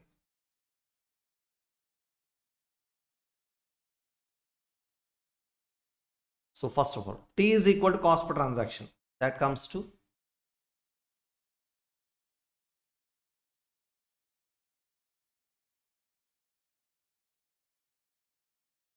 the cost per transaction is simply 150 rupees.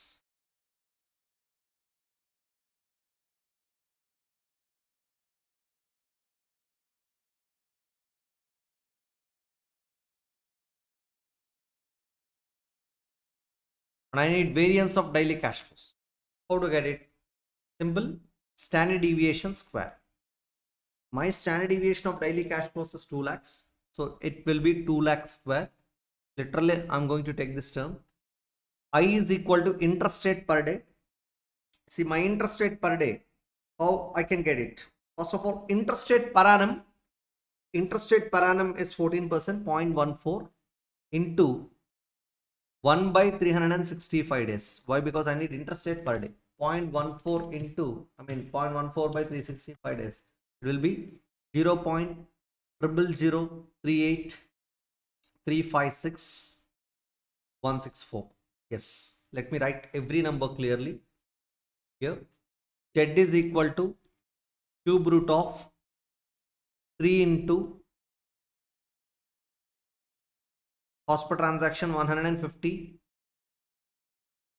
TV, variance of daily cash flows 2 lakh square, 4 into I means 0.00038356164. Solve this number.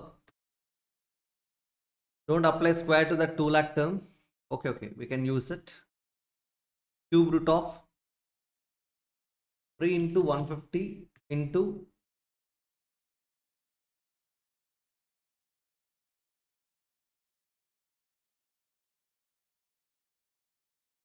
You'll get error. That's okay. 450 into 2 lakh square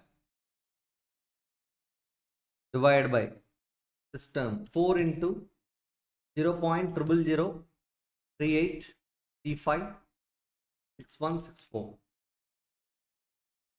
So this will be 0.0015342456. Okay, then apply this. Cube root of 450 into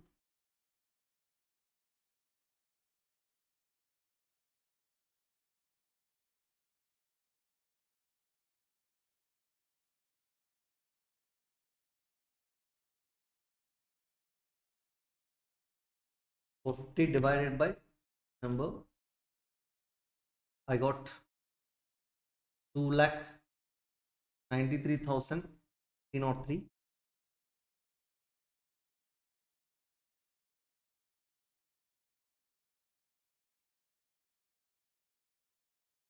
To 2 lakh square. So from this term, I need to calculate cube root actually. So it's pure mathematics. You should try to solve this. Let me do it in my own way. Cube root of, I can write this number as 2.93303 into 1 lakh. Can do it.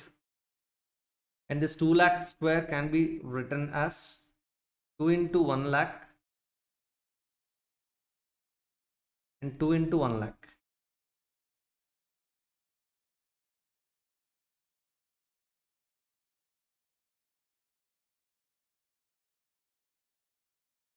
So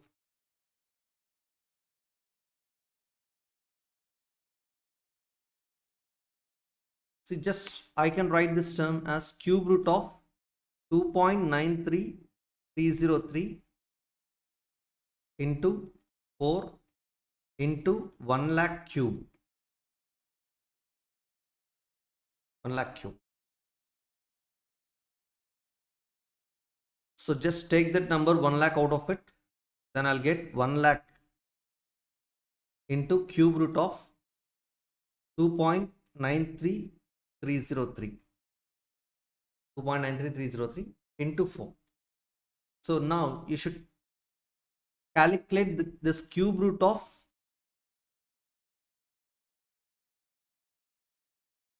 2.93303 into 4. That is 11.73212.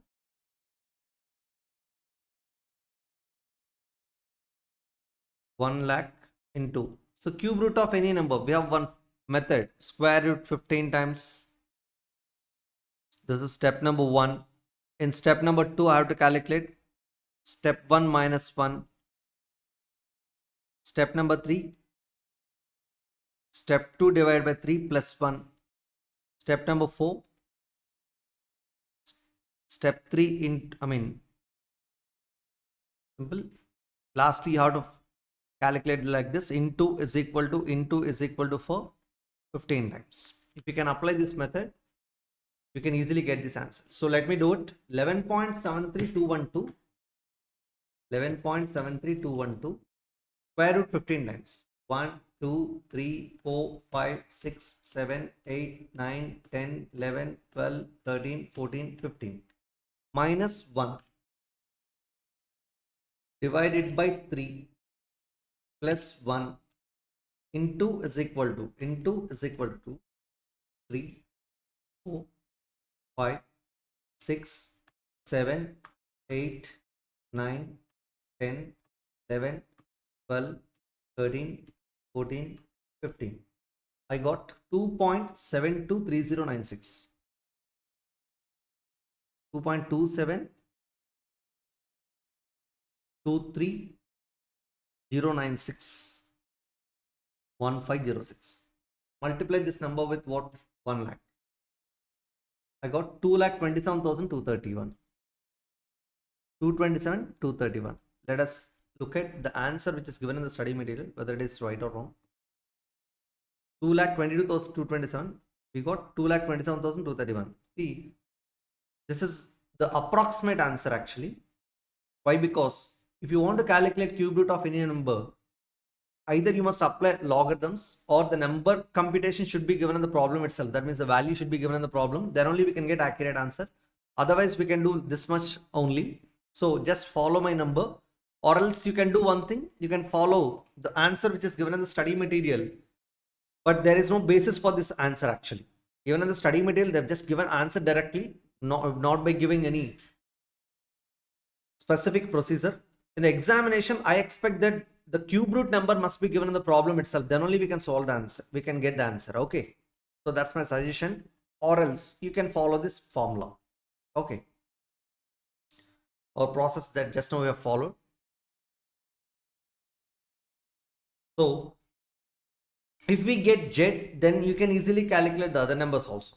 Look at this upper limit L plus 3Z, 5 lakhs plus lower limit is 5 lakhs plus 3 into Z. Z is the number which is taken from your study material, 2,22,227. Instead of this, you can follow your own process, like just now we have followed cube root, how to calculate cube root of any number, square root 15 times minus 1 divided by 3 plus 1 into is equal to 15 times, like that. Okay.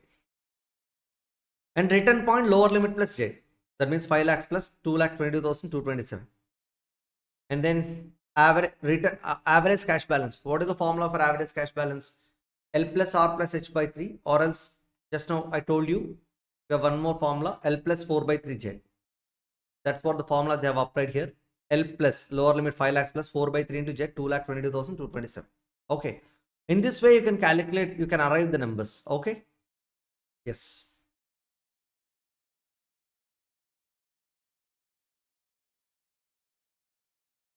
So we got this difference because of one reason. We have taken all decimals in the problem, like see here 0.0015342466. Whereas in the study material, maybe they have not taken all these decimals. Accordingly, they got different answer. Instead of 2,27,231, they got 222 some odd number. See, this difference arises because of approximation. I may take all decimals, or I may take 3 to 4 decimals. Accordingly, my answer will be changed. That is the only reason. This is also right answer. Okay, follow this process strictly, because you don't have any other option if the number is not given in the problem. Okay, application of logarithm is a difficult task, because applying logarithm, anti-logarithm, and referring such numbers in the table, and such table may not be available in the examination hall. So because of that reason, you better follow this process. This will give you full marks. Okay. Yes.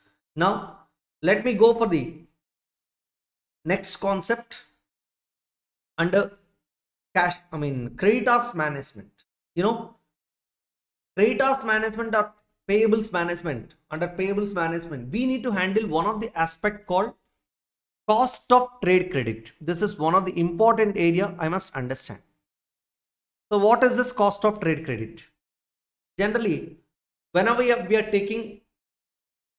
are buying goods on credit basis, supplier will give us some time, like 30 days, 40 days, 50 days, like that. But if we are able to pay that particular due within a certain number of days, that means if they have given 30 days, instead of that, if you can pay the money within 10 days or within 5 days or within 6 days, the supplier may give you some discount called cash discount. And because of this cash discount, my payment will be reduced. So dear students, you should understand one thing here. Say for example, the supplier is giving one term like this, 2 by 10 net 30. This means he is offering 2% cash discount if payment is made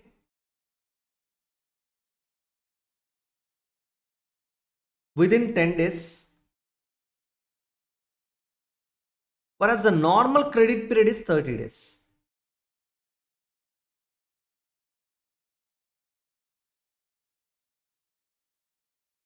So dear students, the supplier is allowing 30 days credit period to all the customers for paying the dues.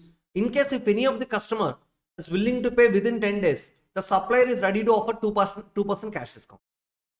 That means instead of paying 100 rupees, you can pay 98 rupees only.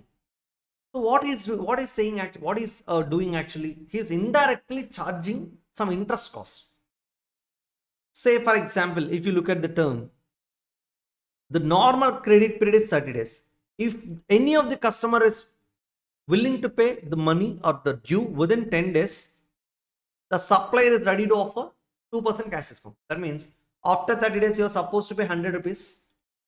Whereas just before 20 days, nothing but within 10 days, if you can pay the due within 10 days, that means just before 20 days, then you can pay only 98 rupees. Instead of 100, you can pay 98 only, because that is a discount of 2% cash discount. So instead of paying 100, you are just paying what? 98 rupees only. So if you are not willing to pay this due within 10 days, nothing but just before 20 days, you are supposed to pay 100 rupees instead of 98. That means indirectly the supplier is charging 2 rupees interest cost, which is technically known as cash discount. So this cash discount as a benefit to the customer if he is willing to pay immediately within 10 days. This cash discount as a cost to the company is as a cost to the supplier. Nothing but it is a cost to the supplier if he is offering this cash discount to the customers. So dear students, indirectly this particular customer is paying what? This cash discount is in the form of interest cost. Why? Because if he is not willing to pay the money within 10 days, he is supposed to pay 100 rupees instead of 98. That means he is additionally paying 2 rupees money. This is technically known as cash discount, but in implicit terms, it is a interest cost. It is an interest cost. That means the supplier is indirectly charging interest cost to me. So dear students, what is happening here? See, either you can pay 98 or you can pay 100 rupees. So you have to calculate this 2 rupees cash discount cost into percentage terms. That's what the cost of trade credit. The cost of trade credit. Why? Because instead of paying 98, the customer is paying what? 100 rupees. So for this credit term only, he is paying 2 rupees cost. 2 rupees cost. Okay. That's what you have to convert this cash discount into a percentage. Cost of trade credit is equal to D by 100 minus D into 365 by N minus P into 100. This is a formula. What is this cost of trade credit? Simple. D is discount, where D is equal to discount. So I'm just calculating this cash discount term into per annum percentage terms. Okay, annualized percentage terms. D is equal to discount, nothing but cash discount. N is equal to normal credit period. This is a normal credit period. P is equal to discount period. That means within how many days you can avail this cash discount.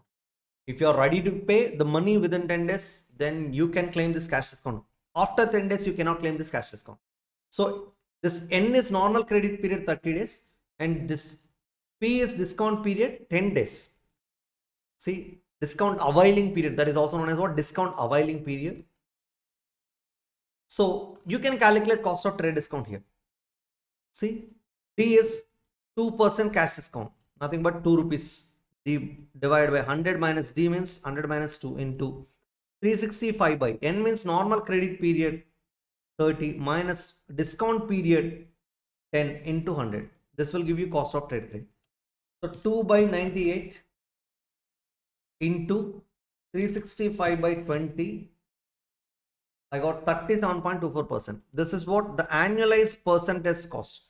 So indirectly the supplier is charging me 37.24% per annum if I am not willing to pay the money within the discount period. That means this is an implicit interest cost which is included in the purchase price of the raw material or the goods that I am buying. Okay. So dear students, this is what the cost of trade credit. Actually, under trade credit terms, you can never see the interest component because you'll buy the material, you'll pay the respective dues. But whereas there is an implicit interest cost which is loaded in the purchase price. That is nothing but cash discount. That is nothing but the cash discount which is being offered by the supplier whenever we are buying the raw material on trade credit basis. So such cash discount is an implicit interest cost that can be calculated in per annum terms by using this formula. D by 100 minus D into 365 by N minus P into 100. This is for a simple computation. We have another formula for this in case if you are following compounding basis. Whereas just go for the formulas. Yes. Management of payables, I need to consider.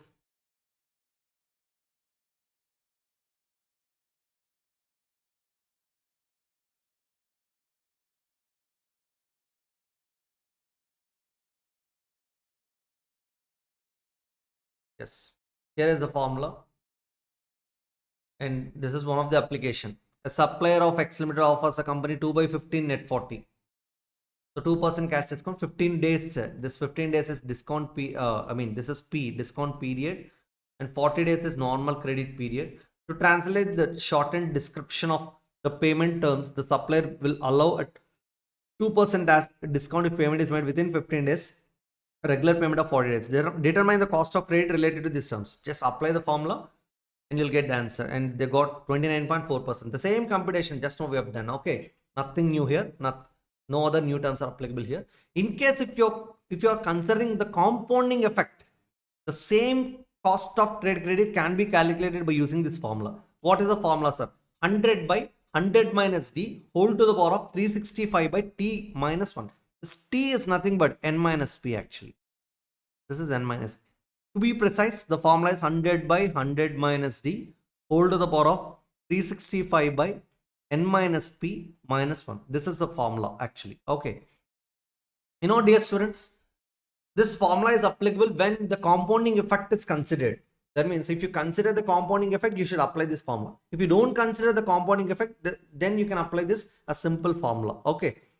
So we don't have any problems related to this particular formula. So just follow these two formulas. Try to calculate the requirement based on the question which is given in the examination. Okay. With this, we understood cost of trade credit. Good evening, all of you, dear students. Our next concept in working capital management is inventory management. Okay. Actually, this particular concept is already covered in materials chapter under costing subject actually. But still, I'll give you a quick revision regarding this concept also, because you may get questions in this particular area also. Yes, the important areas that I'm going to deal in this particular concept is EOQ, economic order quantity, and total cost computation at EOQ. Third one, stock levels, fixing the stock levels, various stock levels. These are the three important areas I'm going to discuss. Along with that, we need to discuss inventory turnover ratios. Inventory turnover ratio. Yes, these areas we need to handle. Let me start with the first area called EOQ. Economic order quantity.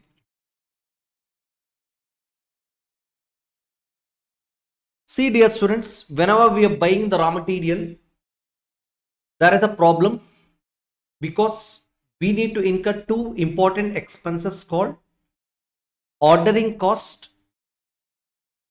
and inventory carrying cost.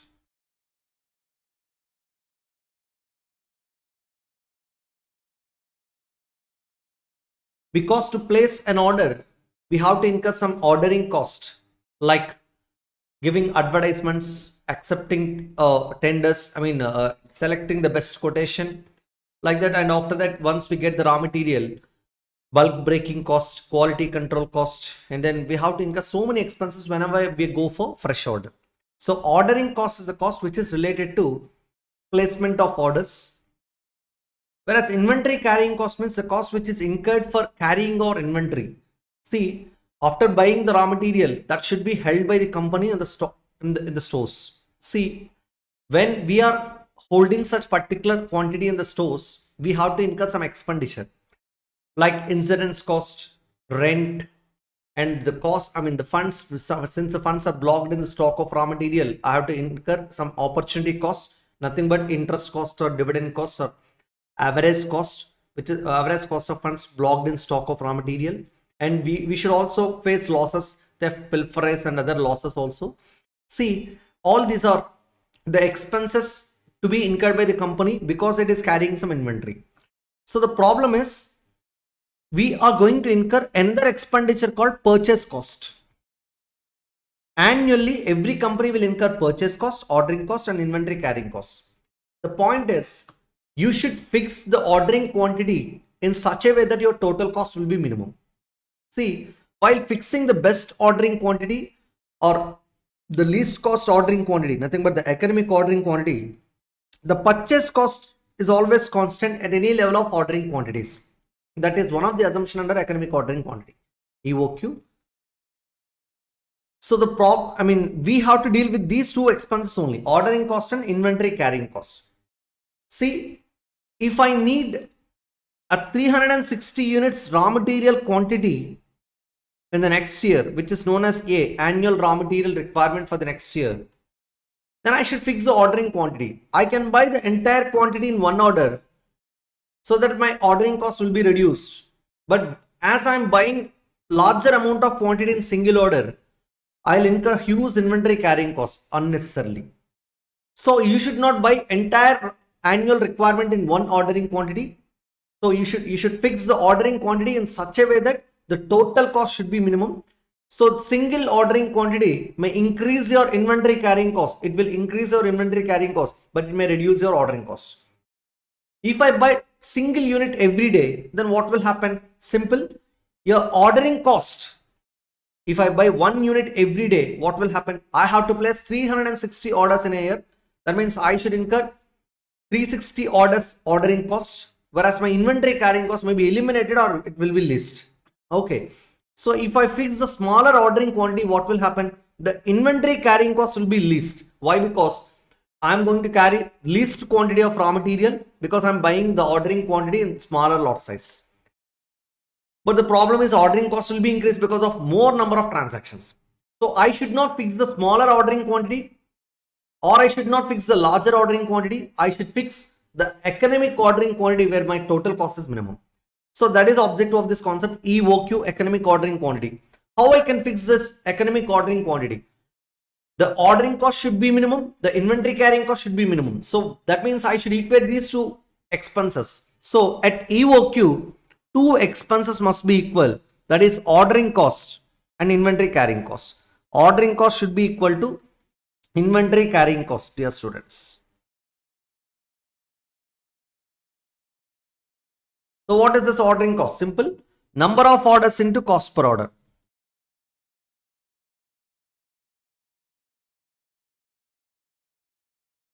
What is this inventory carrying cost? The average quantity that you're carrying into ICC per unit per annum. For every unit, how much carrying cost you are incurring for 1 year period. That's what inventory carrying cost per unit per annum. How to get number of orders? Annual raw material requirement divided by economic order quantity. So 360 units that I'm going to buy, say for example, if my ordering quantity is 30 units, 360 by 30, 12 orders are required to be placed. Okay. Into cost per order.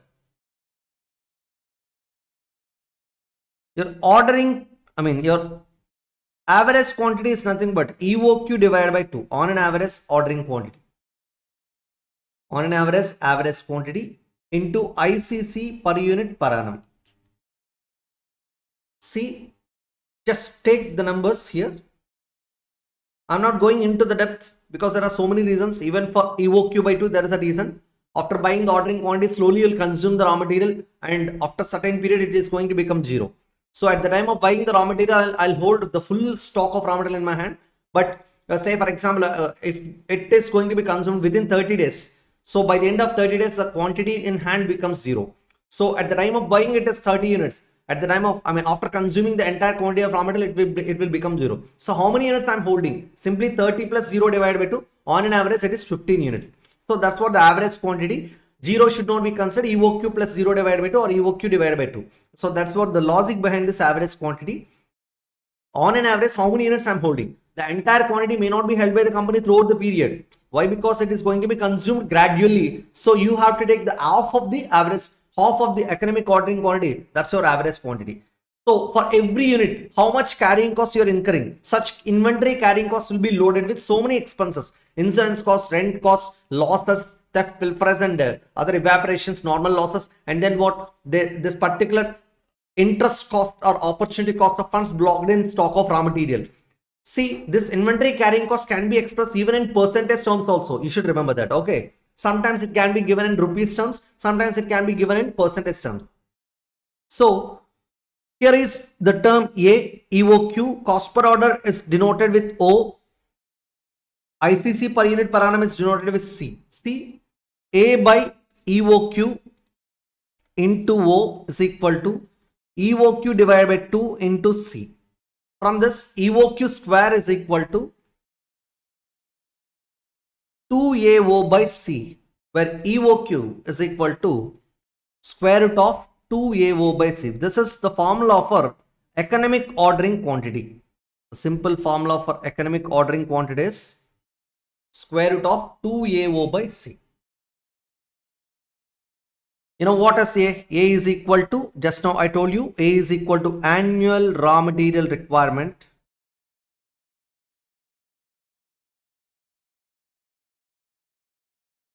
O is equal to cost per order.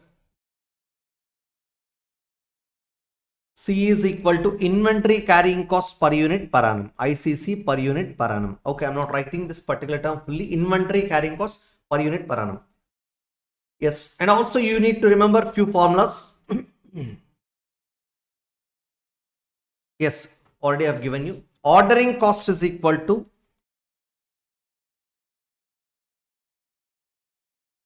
number of orders into cost per order.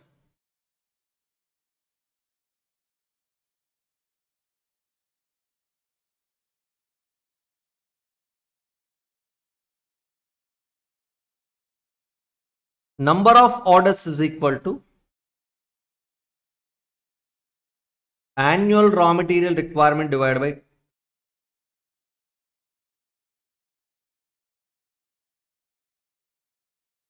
OQ, ordering quantity. That can be OQ or any other ordering quantity. Inventory carrying cost is equal to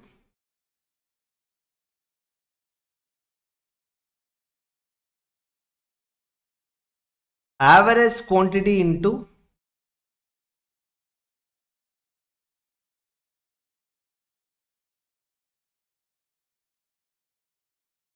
ICC per unit per annum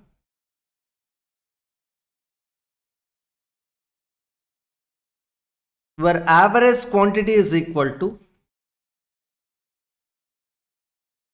OQ, ordering quantity divided by 2. Therefore, total cost is equal to ordering cost plus inventory carrying cost. Your total cost is generally not loaded with purchase cost. It is generally loaded with ordering cost and inventory carrying cost. This is inventory carrying cost. In case if discount rates are applicable for larger quantity of buying, then your total cost should be loaded with one more cost called purchase cost. Purchase cost plus ordering cost plus inventory carrying cost is the final cost. Okay. This is regarding EOQ, the concept of EOQ. And my dear students, I'm giving you the formulas for stock levels, various stock levels. Every firm should fix their stock levels in order to avoid stock out cost.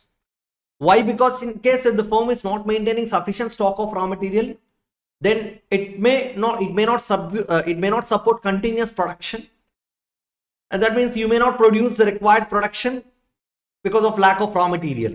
So when the firm is maintaining insufficient stock of raw material, that leads to low production. That means you may not produce the required production. That leads to less sales, nothing but loss of sales. And finally, there will be a loss of profit. And such loss of profit because of non-maintenance of stock of raw material is nothing but stock out cost. To avoid such stock out cost, every firm should fix their stock levels. In such a way that stock out cost should be eliminated. Okay. So how to fix these stock levels? We have several stock levels. The first level is reorder level. I'm not going into the depth. Simply I'm taking the formulas. Reorder level is equal to maximum consumption into maximum lead time.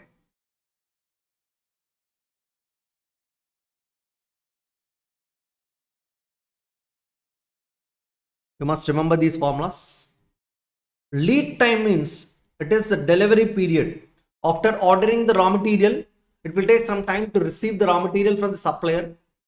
The time period which is being taken by the supplier for delivering the raw material is nothing but the delivery period or lead time, which is also known as reorder period. Okay. So the reorder level is nothing but the level at which I should go for fresh order. So at what level I should place a fresh order? Simply it is maximum consumption to maximum lead time. There is a logic behind this. We don't have enough time to explain that particular logic. So just go by the formula. Reorder level is equal to maximum consumption to maximum lead time. And the second point is safety stock or minimum stock level.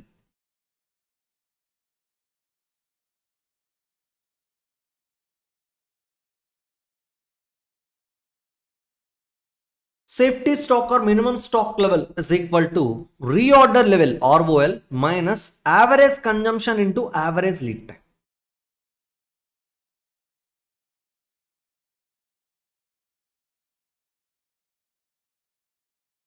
This is what the formula for safety stock or minimum stock level. So from reorder level, please deduct what the average consumption to average lead time in order to get safety stock or minimum stock level. That is the base level actually. Safety stock or minimum stock level is a minimum stock which is going to be maintained by every firm at any point of time. The third one is maximum, from this formula, actually, you can define one more formula called reorder level. ROL reorder level is equal to safety stock or minimum stock level plus average consumption into average lead time. This is what the formula for reorder level. Safety stock plus average consumption to average lead time. I'm writing the third formula. Maximum stock level is equal to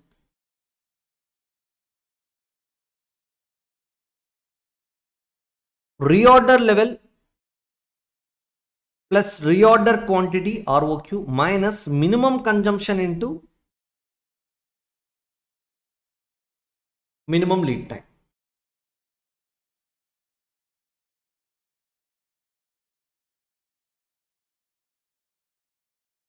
See, if you consume the raw material for minimum lead time, and if your consumption is minimum, if the lead time is minimum, then finally you can reach the maximum stock level. So from reorder level, if the consumption is low, minimum, least consumption, if the lead time is least, then for such lead time, because of such least consumption, then after ordering the fresh quantity, generally after this lead time, I'm going to get this reorder quantity so that I can reach my maximum stock level. So from reorder level, I'll place a fresh order. That's what the reorder quantity. It takes some time to receive it. So if you reduce the minimum consumption to minimum lead time, nothing but what the consumption, the least consumption during least lead time. If you deduct that portion of consumption during this least lead time, minimum lead time, then immediately I'll get what the reorder quantity so that I can reach the maximum stock level. So how you can reach the maximum stock level? Because my consumption is minimum for this minimum lead time. In case if this consumption is average or maximum consumption, I may not reach this maximum stock level. So this maximum stock level arises only when your consumption is least and when your lead time is also least. Okay. Next, fourth one, average stock level. The formula for average stock level is maximum stock level plus minimum stock level divided by 2. This can be rewritten as safety stock plus half of EOQ. Half of EOQ. This is what the formula for average stock level. Okay. Yes. Now I'm going to the part, the content which is given in the material. The final level is danger level. I'm just reading the sentence. Danger level is equal to, what is the formula here? Look at the formula. Danger level is equal to normal rate of consumption. Dear students, normal rate of consumption or average rate of consumption, both are same. Average consumption to maximum reorder period for emergency purchases.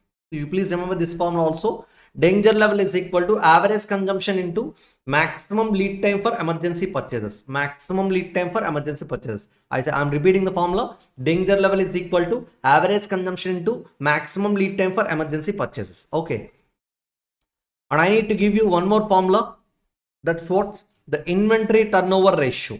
Here is the formula. Inventory turnover ratio is equal to value of material consumed during the period divided by value of average stock held during the period. So let me write the formula clearly.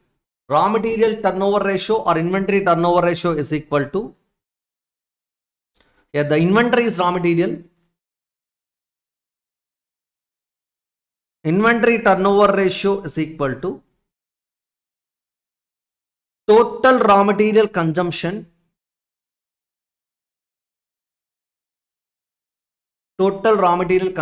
divided by average stock of raw material. Total raw material consumption is equal to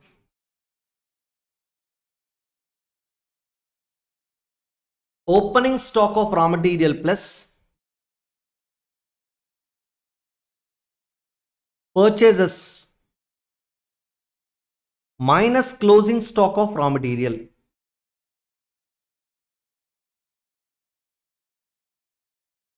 And this average stock of raw material is equal to opening stock of raw material plus closing stock of raw material divided by 2. Okay. So this is what the formula for inventory turnover ratio. It shows how many times I'm rotating my average stock of raw material throughout the year. Okay. That's what the turnover ratio. Yes.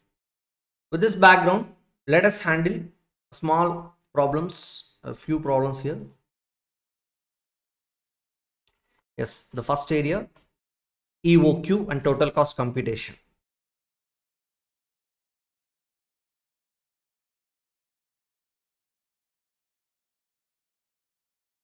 Here is a formula. Calculate the economic order quantity from the given information. Also state the number of orders to be placed in a year. Consumption of material per annum, this is A. Order placing cost per order, this is O, cost per order. Cost per kg of raw material, this is purchase price of the raw material. Storage cost is nothing but inventory carrying cost, 8% on average inventory. Apply 8% on your purchase price, 2 into 8%. I got C is equal to 0.16. That's my inventory carrying cost per unit per annum. So inventory carrying cost per unit per annum, C, can be given in rupees terms or it can be expressed as a percentage terms on the purchase price of the raw material. You should be very specific in this aspect. Why? Because the percentage can be given in month terms or in quarter terms or in annual terms. If it is given in annual terms, straight away apply such percentage on purchase price. If it is given in month terms, straight away apply such percentage on purchase price. After that, you should multiply that number with 12 months. Okay. So here is the formula. EOQ is equal to square root of 2AO by C. Square root of 2 into annual raw material requirement 10,000 kgs into cost per order 50 divided by C. 2 into 8%. And that's what? That is,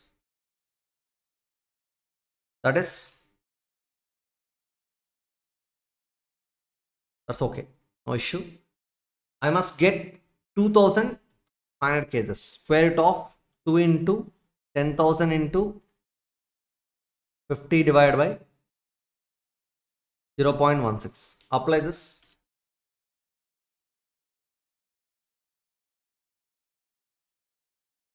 2,500 kgs. That's what the EOQ. And what is the formula for number of orders to be placed in a year?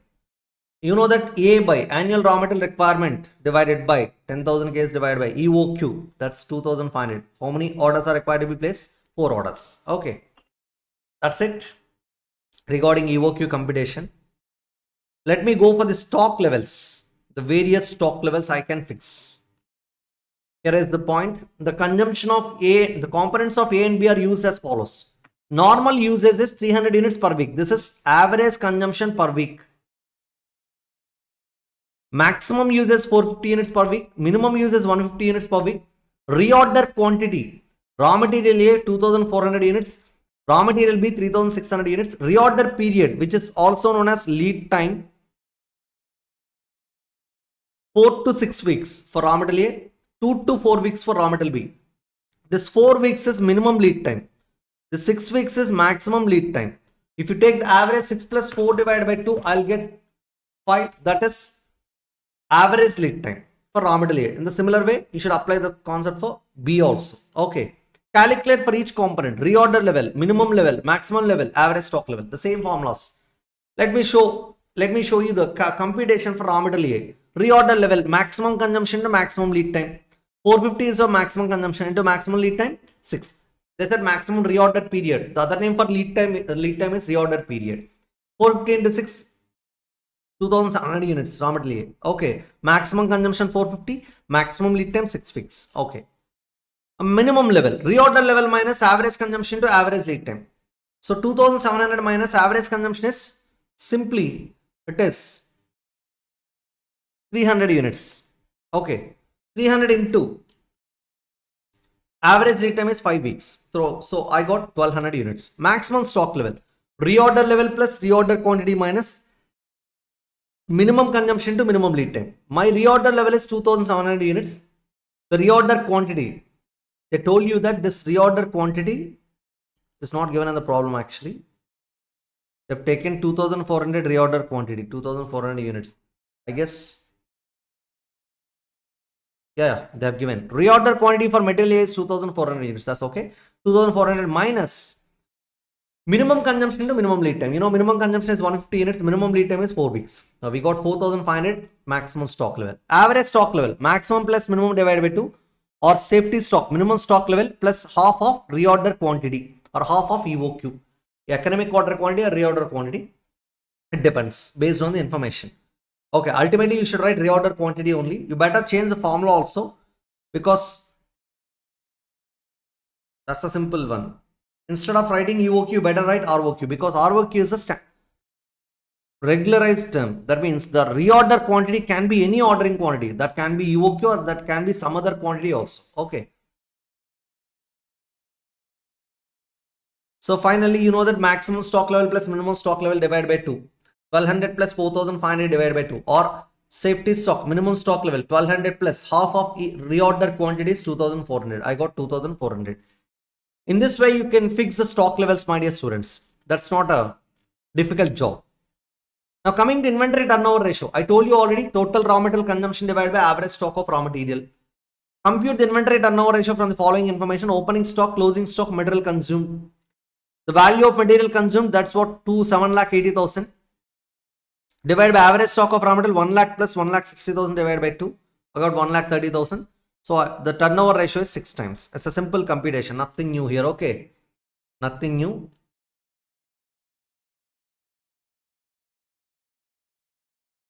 See.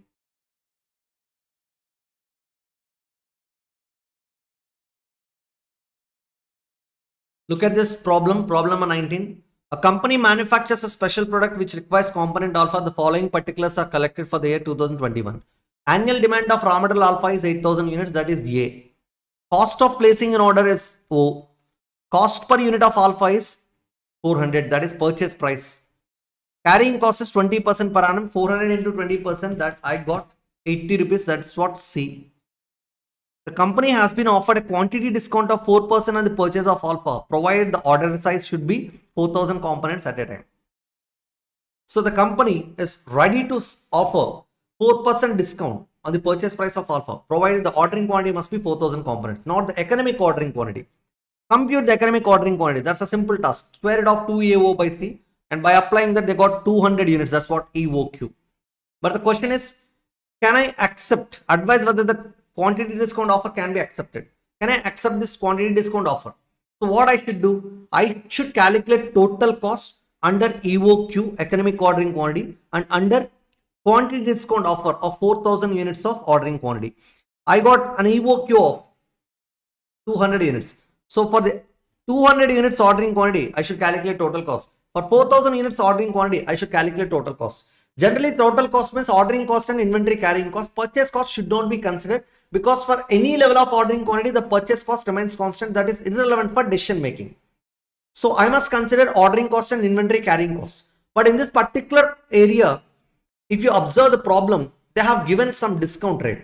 See, when the discount rates are applicable, the purchase cost will have an impact on your total cost, and that is going to affect your decision making. So I must consider purchase cost also. So my total cost is loaded with purchase cost, which is nothing but A into purchase price of the raw material, annual raw material requirement into purchase price of the raw material. The second one is ordering cost, number of orders into cost per order. Third one is inventory carrying cost, average quantity into ICC per unit per annum.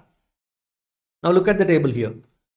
When EOQ is ordered, I have taken purchase cost. 8,000 units of raw material I am purchasing into 400, 332 lakhs. Ordering cost and carrying cost. Ordering cost means A, annual raw material requirement 8,000 divided by ordering quantity EOQ 200. Number of orders are 40 orders to be placed into cost per order 200. 40 into 200, I got 8,000 rupees ordering cost. Inventory carrying cost means average quantity into ICC per unit per annum. Average quantity is half of economic ordering quantity. Half of economic ordering quantity means 200 divided by 2. That is 100 units. Into ICC per unit per annum is 80 rupees. Just now we have calculated. So 100 into 80, I got 8,000. Generally at economic ordering quantity, ordering generally means every time ordering cost at economic ordering quantity, ordering cost must be equal to inventory carrying cost. Okay. Finally, to get total cost, I must add three expenses: purchase cost, ordering cost, inventory carrying cost. Okay. In the similar way, you must calculate our total cost again at the quantity discount offer. Nothing but when the ordering quantity is 4,000 units. Okay. So there will be a change in the purchase cost. Why? Because I'm going to get some discount in the purchase price of the raw material if I buy the raw material in 4,000 units of ordering quantity, the larger quantity of raw material I'm going to buy. So 8,000 units I'm buying. That is a discount of how much percentage? 4%. The purchase price of the raw material is 400. 400 into, since the discount is 4%, 96% should be paid by the company. So I should pay 384 rupees. That's what the purchase price. On such 384 rupees only, you have to apply inventory carrying cost also. First of all, purchase cost. Annual raw material requirement is 4,000 units into the purchase price is 384 because of the discount.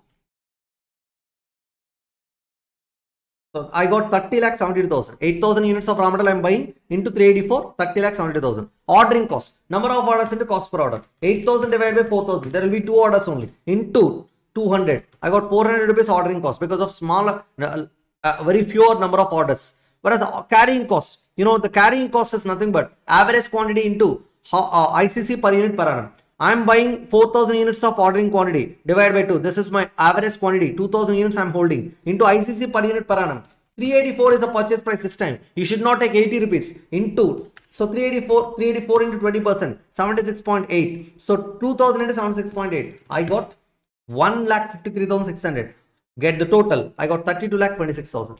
So at what ordering quantity you got least cost? I got the least cost at the economic ordering quantity. So I must place the order by considering the EOQ. That means the EOQ should be 200 units. That's it.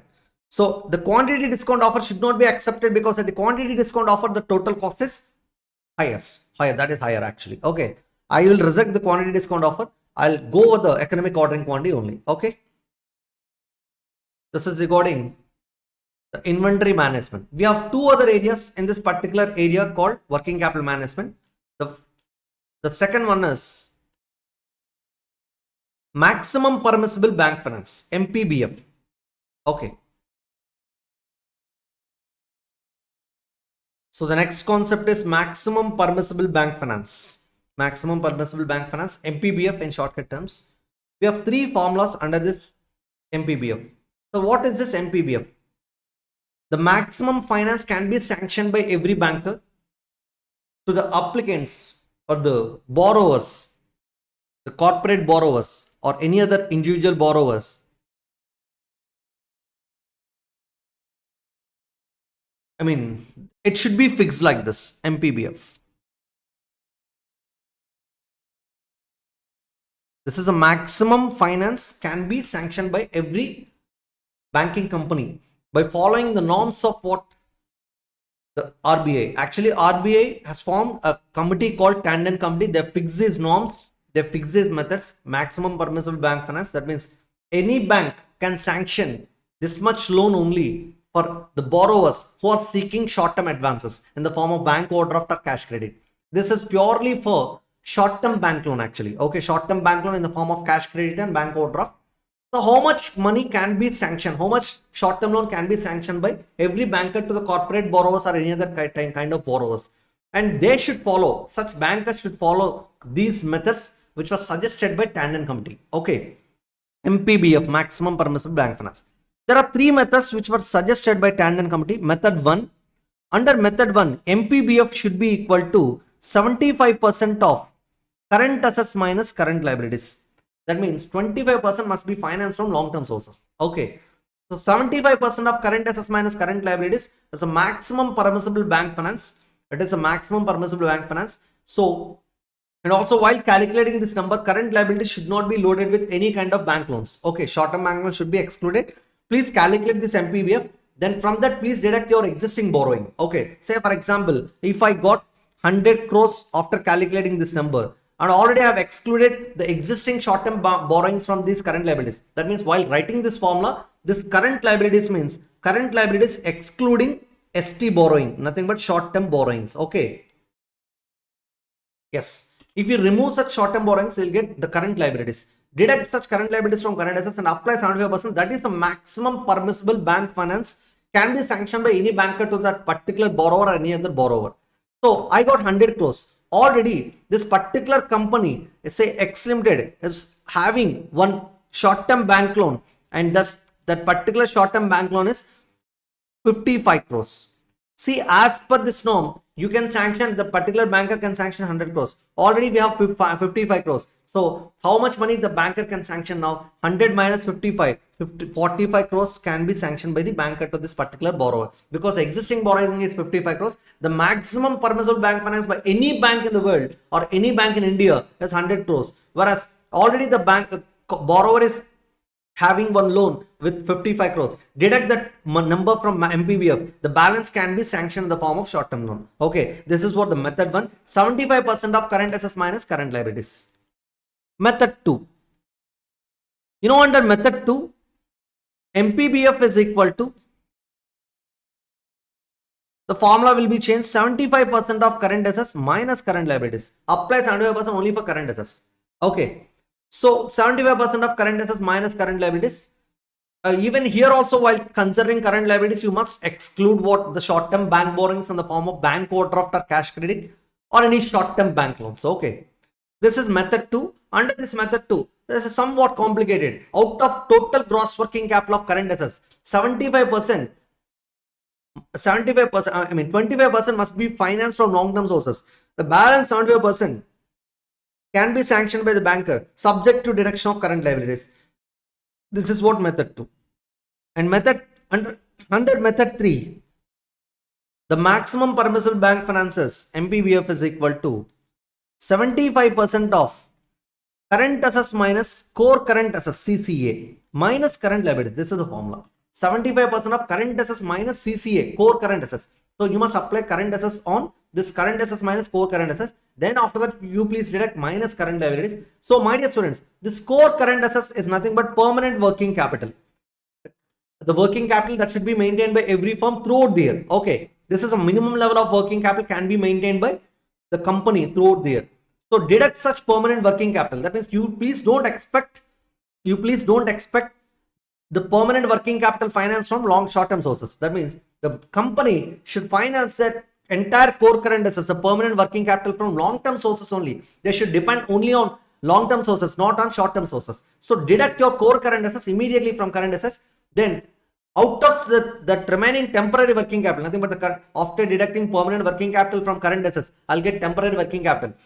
Out of such temporary working capital, 25% must be financed from long-term sources. Then balance 75% can be financed by the banker subject to deduction of current liabilities. This is a complete interpretation of this third method. Instead of that, you better remember the formulas. See, I've given a lot of explanation here. It doesn't matter. You please remember the formulas itself. Method 1, 75% of current assets minus current liabilities. Method 2, 75% of current assets minus current liabilities. Method 3, 75% of current assets minus core current assets minus current liabilities. See, while taking current liabilities, please exclude bank borrowings. Once we get MPBF, deduct your existing borrowings. The balance is the money that I can get in the form of short-term bank loan from the banker, or the balance is the money that can be sanctioned by every banker to that particular borrower. Okay, in aggregate must be considered here. Here MPBF doesn't mean that the loan can be sanctioned by one bank only. The MPBF is a money which can be sanctioned by all the banks in India to that particular borrower. That's what the norms which were given by Tandon Committee. Okay, you must remember that. Yes, with the help of this background, let me go for the problems. See, we can understand one problem here. Say there are some suggested current ratios also. The suggested current ratio under method 1 is 1:1, under method 2 is 1.3:1, and under method 3 is, oh, actually that was not given here. Actually, there is no suggested ratio for third method here. That's okay. Now, my dear students, let us go for the problem. 25th problem. I'm reading the question. Compute the maximum bank borrowing permissible under method 1, 2 and 3 of Tandon Committee norms from the following figures and comment on each method. See, we have raw material, work in progress, finished goods, receivables, including bills discounted with bankers and other current assets. Totally 740 is your current assets. Your current liabilities are loaded with creditors for purchase, other current liabilities, bank borrowing, including bills discounted with bankers. This is bank borrowing, short-term bank borrowing. You must exclude this. Okay. So we have only 300 lakhs worth of current liabilities. Okay. Excluding short-term bank loans. Now under method 1, what I should do? 75% of current assets minus current liabilities. So they have given some computation which is somewhat confusing actually. You better follow my calculation. The first method is what? 75% of current assets minus current liabilities. So method 1. MPBF is equal to 75% of current assets total. Just take the total. Total is 740 minus current liabilities 300. 740 minus 300. I'm not taking short-term bank loans. Why? Because those items should be excluded. 740 minus 300 into 75%, and the number is 330 lakhs. So as per method 1, the maximum permissible bank finance is 330 lakhs. Already the company is having a loan of 400 lakhs, whereas the maximum permissible bank finance is 330 lakhs. So, and there is an excess borrowing which is already available by the company is 70 lakhs. So what is the conclusion here? The maximum permissible bank borrowing under this method is 330 lakhs, whereas the existing bank borrowing is 400 lakhs. Therefore, the excess bank borrowing of 70 lakhs should be converted into term loan. So this particular company should not carry that number in the form of short-term bank loan. That particular banker should that particular company should immediately convert such 70 lakhs excess bank borrowing into term loan, so that it can satisfy the norms of what? Tandon Committee. Under method 2, 75% of current assets minus current liabilities. 75% of current assets, 75% into 740 minus current liabilities is 300 lakhs. Calculate this. 740 into 75% minus 300. I got 255 lakhs. This is what my maximum permissible bank finance. Already we are holding how much worth of loan? 400 lakhs. 400 minus 255. So 145 lakhs worth of short-term bank borrowing should be converted into term loan. The same logic. Okay. Under method 3, what is the formula? Current assets minus core current assets. 740 minus core current assets is simply, the core current assets portion actually. Just look at the number. The core current assets are 190 lakhs. Okay. So the formula will be 740 minus 190. This is my current assets minus core current assets into 75% minus current liabilities 300 lakhs. So simply 740 minus 190 into 75% minus 300. I got 112.5. They have taken approximately 112. That is the maximum permissible bank finance. Already there is an existing loan of 400 lakhs. So 288 lakhs should be converted into a term loan. With this, we understood what this particular maximum permissible bank finance. We have one more area to handle here. That is what the commercial paper. Have you heard about this term, commercial paper? Commercial paper is a short-term money market instrument that can be issued by any corporate borrower who is having better credit rating from the reputed credit rating agencies. Okay, so my dear students, so you must remember one thing: commercial paper is generally issued in larger denominations, say 5 lakhs, and there are some certain conditions should be satisfied in order to issue commercial paper. My job here is to calculate the rate of return can be earned by any investor who is purchasing the commercial paper.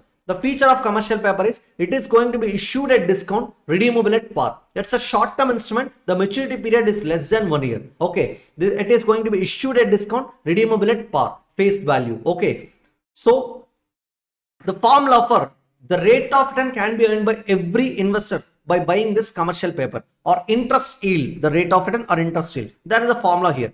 Face value minus sale price divided by sale price into 360 by 360 days by days of maturity. Maturity is nothing but the maturity period of that particular commercial paper. That can be 90 days or 180 days. It depends. Okay. So what is the formula for interest yield of the investor by buying this commercial paper? Face value of the commercial paper minus the sale price, nothing but the purchase price of the commercial paper divided by sale price. See, this is the sale price from issuer's perspective, and it is the purchase price from investor's perspective. That's okay. Face value minus sale price by divided by sale price into 360 days by days of maturity, the maturity period of the commercial paper. Okay, so this is the formula. So look at the example. Suppose a firm sells 120 days commercial paper. See, 120 days commercial paper means this is my maturity period of the commercial paper. Okay, the face value is 100. For 96 net is nothing but sale price issued at discount. Generally, the commercial paper will be issued at discount. And the interest yield is 12.5%. Okay, they've taken some example actually. Generally, the face value of every commercial paper is 5 lakhs. Okay, so what is the formula? Face value 100 minus 96 sale price divided by 96 into 360 days divided by 120 days is my maturity period. So 100 minus 96 divided by 96 into 360 by 120 into 100. I got 12.499, nothing but 12.5%. That's my annual yield, annual interest yield by buying this commercial paper. See, sometimes, you know, this interest yield can be calculated in after tax terms also. If the tax rate is 35%, what is the formula? Interest yield into 1 minus tax rate. That's it. So 0.125, 12.5% into 1 minus 35% tax rate, I'll get 8.13% after tax interest yield. Okay, this is interest yield after tax. Interest yield after tax is equal to interest yield into 1 minus tax rate. See, we have a problem here. This is a standard problem. This is generally given in final also. XYZ Limited issued commercial paper as per the following details. Date of issue 17 December 2022. Date of maturity 17 March 2022. Size of issue 10 crores. This is a face value of commercial paper. Number of days is maturity period 90 days. Interest rate is 11.25% and face value is 100. Okay. What was the net amount received by the company on issue of commercial paper? First of all, they have applied this formula. What was that? Interest yield formula. Interest yield is equal to F minus SP, nothing but selling price divided by selling price into 360 days by maturity period. Already I know the interest yield 11.25%, 0.1125. 100 minus net amount realized, nothing but the sale proceeds or net amount realized divided by net amount realized into 360 by maturity period is 90 days. If you can solve this equation, you'll get one term called NP, net amount realized, and that one is 9.73 crores. Okay, so simply 0.1125 is equal to 100 is my face value minus net amount realized, which is the amount that is going to be received by company on issue of commercial paper, but sale price. Okay, minus SP, you can write sale price also, divided by sale price into 360 by maturity period 90 days. So the variable term is net amount received or selling price. If you can solve this equation, you must get 9.73 crores. Okay,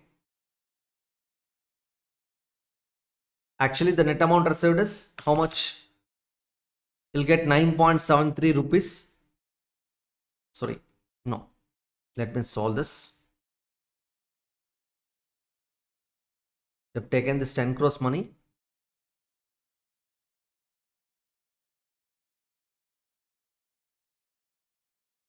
(0.1125) into 90 divided by 360.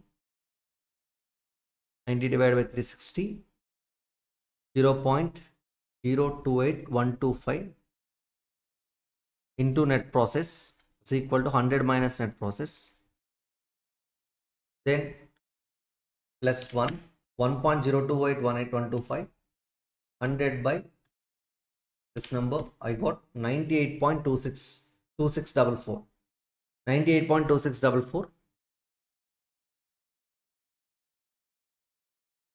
So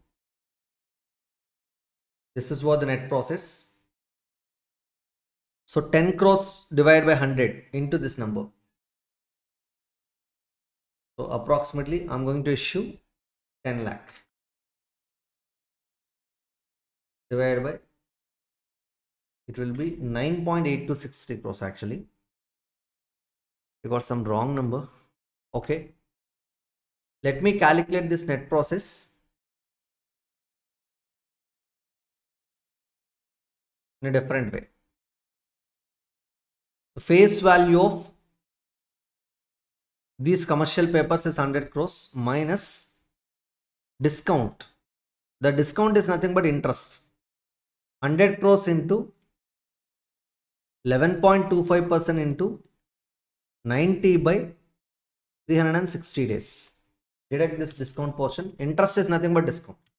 100 into 11.25% into 90 by 360. 2.8125. 100 minus 2.8125 is,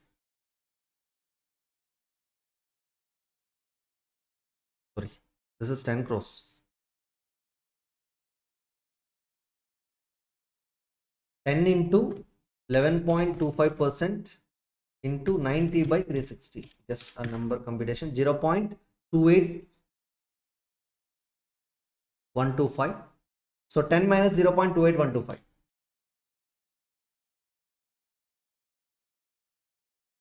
I got 9.718.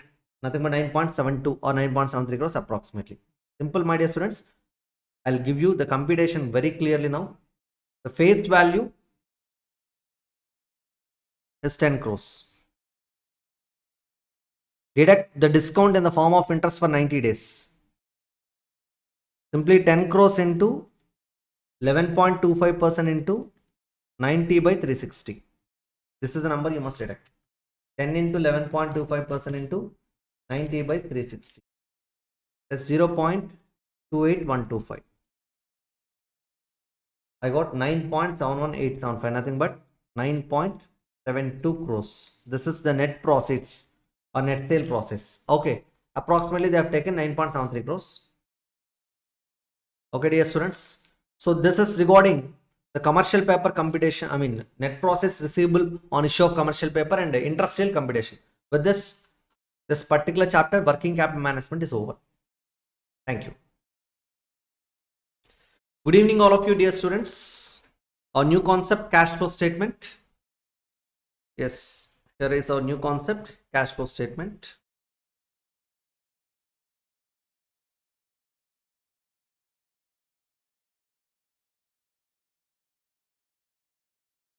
The chapter name is cash flow statement.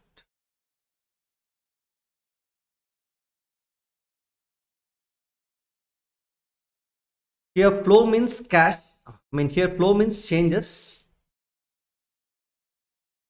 Cash means cash and cash equivalents.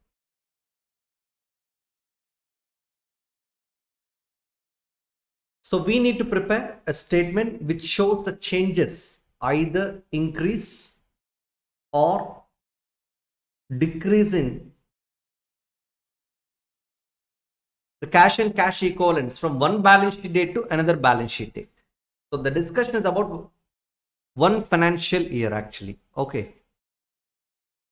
So from one balance sheet date to another balance sheet date, say 31st March 2023 to 31st March 2024. Okay. So from one balance sheet date to another balance sheet date, how the cash is flowing, how the cash is changing, whether it is increasing or decreasing. So you should check the cash and cash equivalents balance at the beginning of the year, and again the cash and cash equivalents balance at the end of the year.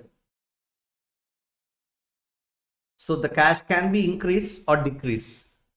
So you should identify the reason why the cash and cash equivalents are increased from one balance sheet date to another balance sheet, or decreased from one balance sheet date to another balance sheet date. So there are so many transactions which are the reason behind this, the change in the change in the cash and cash equivalents from one balance sheet date to another balance sheet date. So all of such transactions must be presented in a statement called cash flow statement. So here, such transactions are classified into three parts. So such transactions, all of such transactions are classified into three parts. One, the cash flows from operating activities.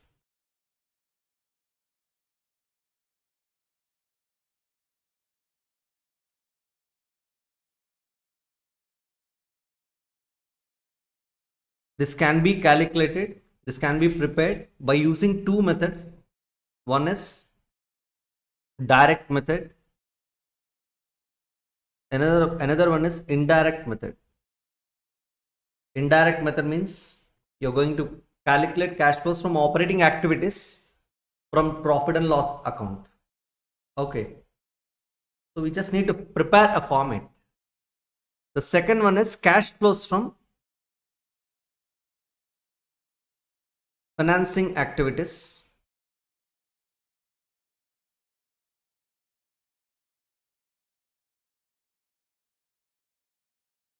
And finally, the last one is cash flows from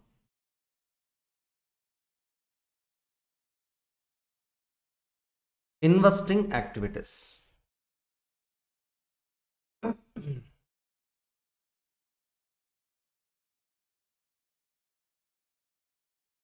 So this is what the way of understanding.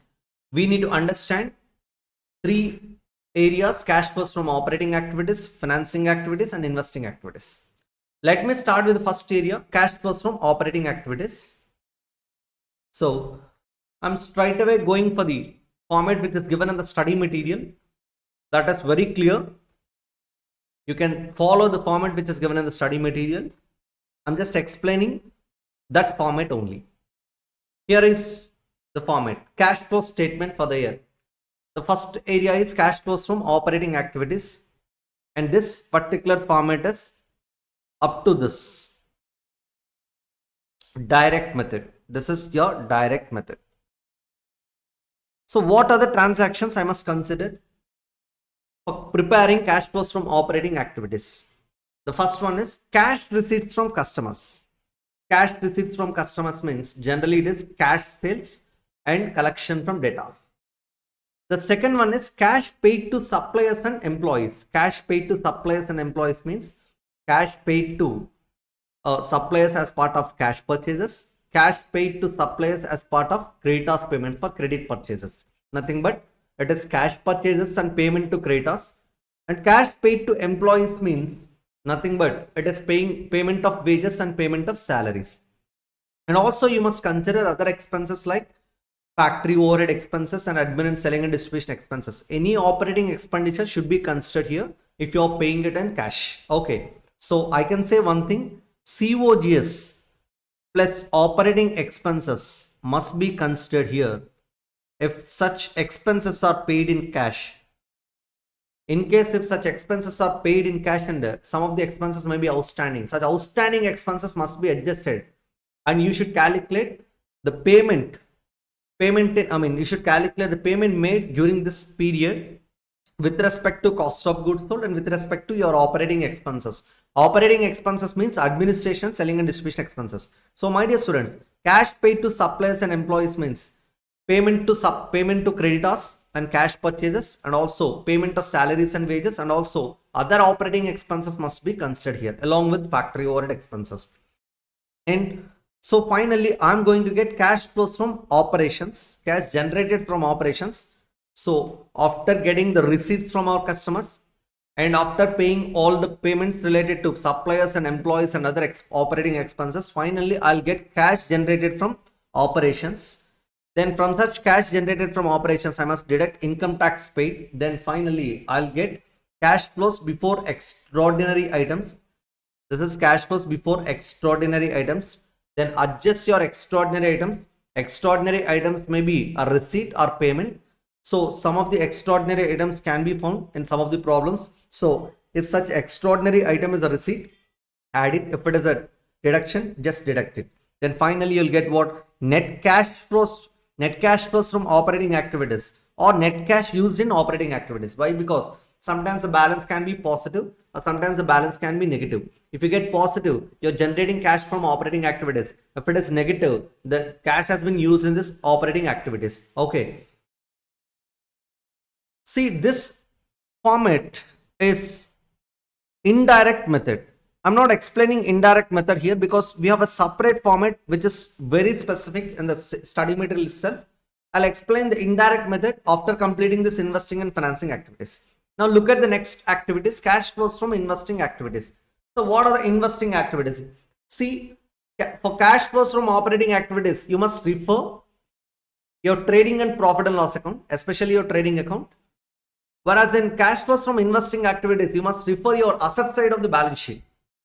Nothing but what? Your assets purchase and your assets sale. Your investments purchase and your investment sale. So all of your investing activities must be considered here. Investment in fixed assets, investment in other long-term investments, and also sale of fixed assets and sale of investments. Any income if you're generating from investments, that should be considered here. Interest and dividend received on investments. So all these transactions must be considered here. Now look at the transactions. Individual items of cash inflows and cash outflows from financing activities. Oh, sorry, this is not financing activities, investing activities. Investing activities.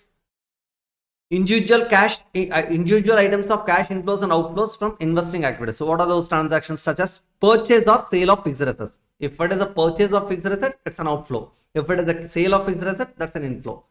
Purchase or sale of investments. Purchase of investments reduces cash.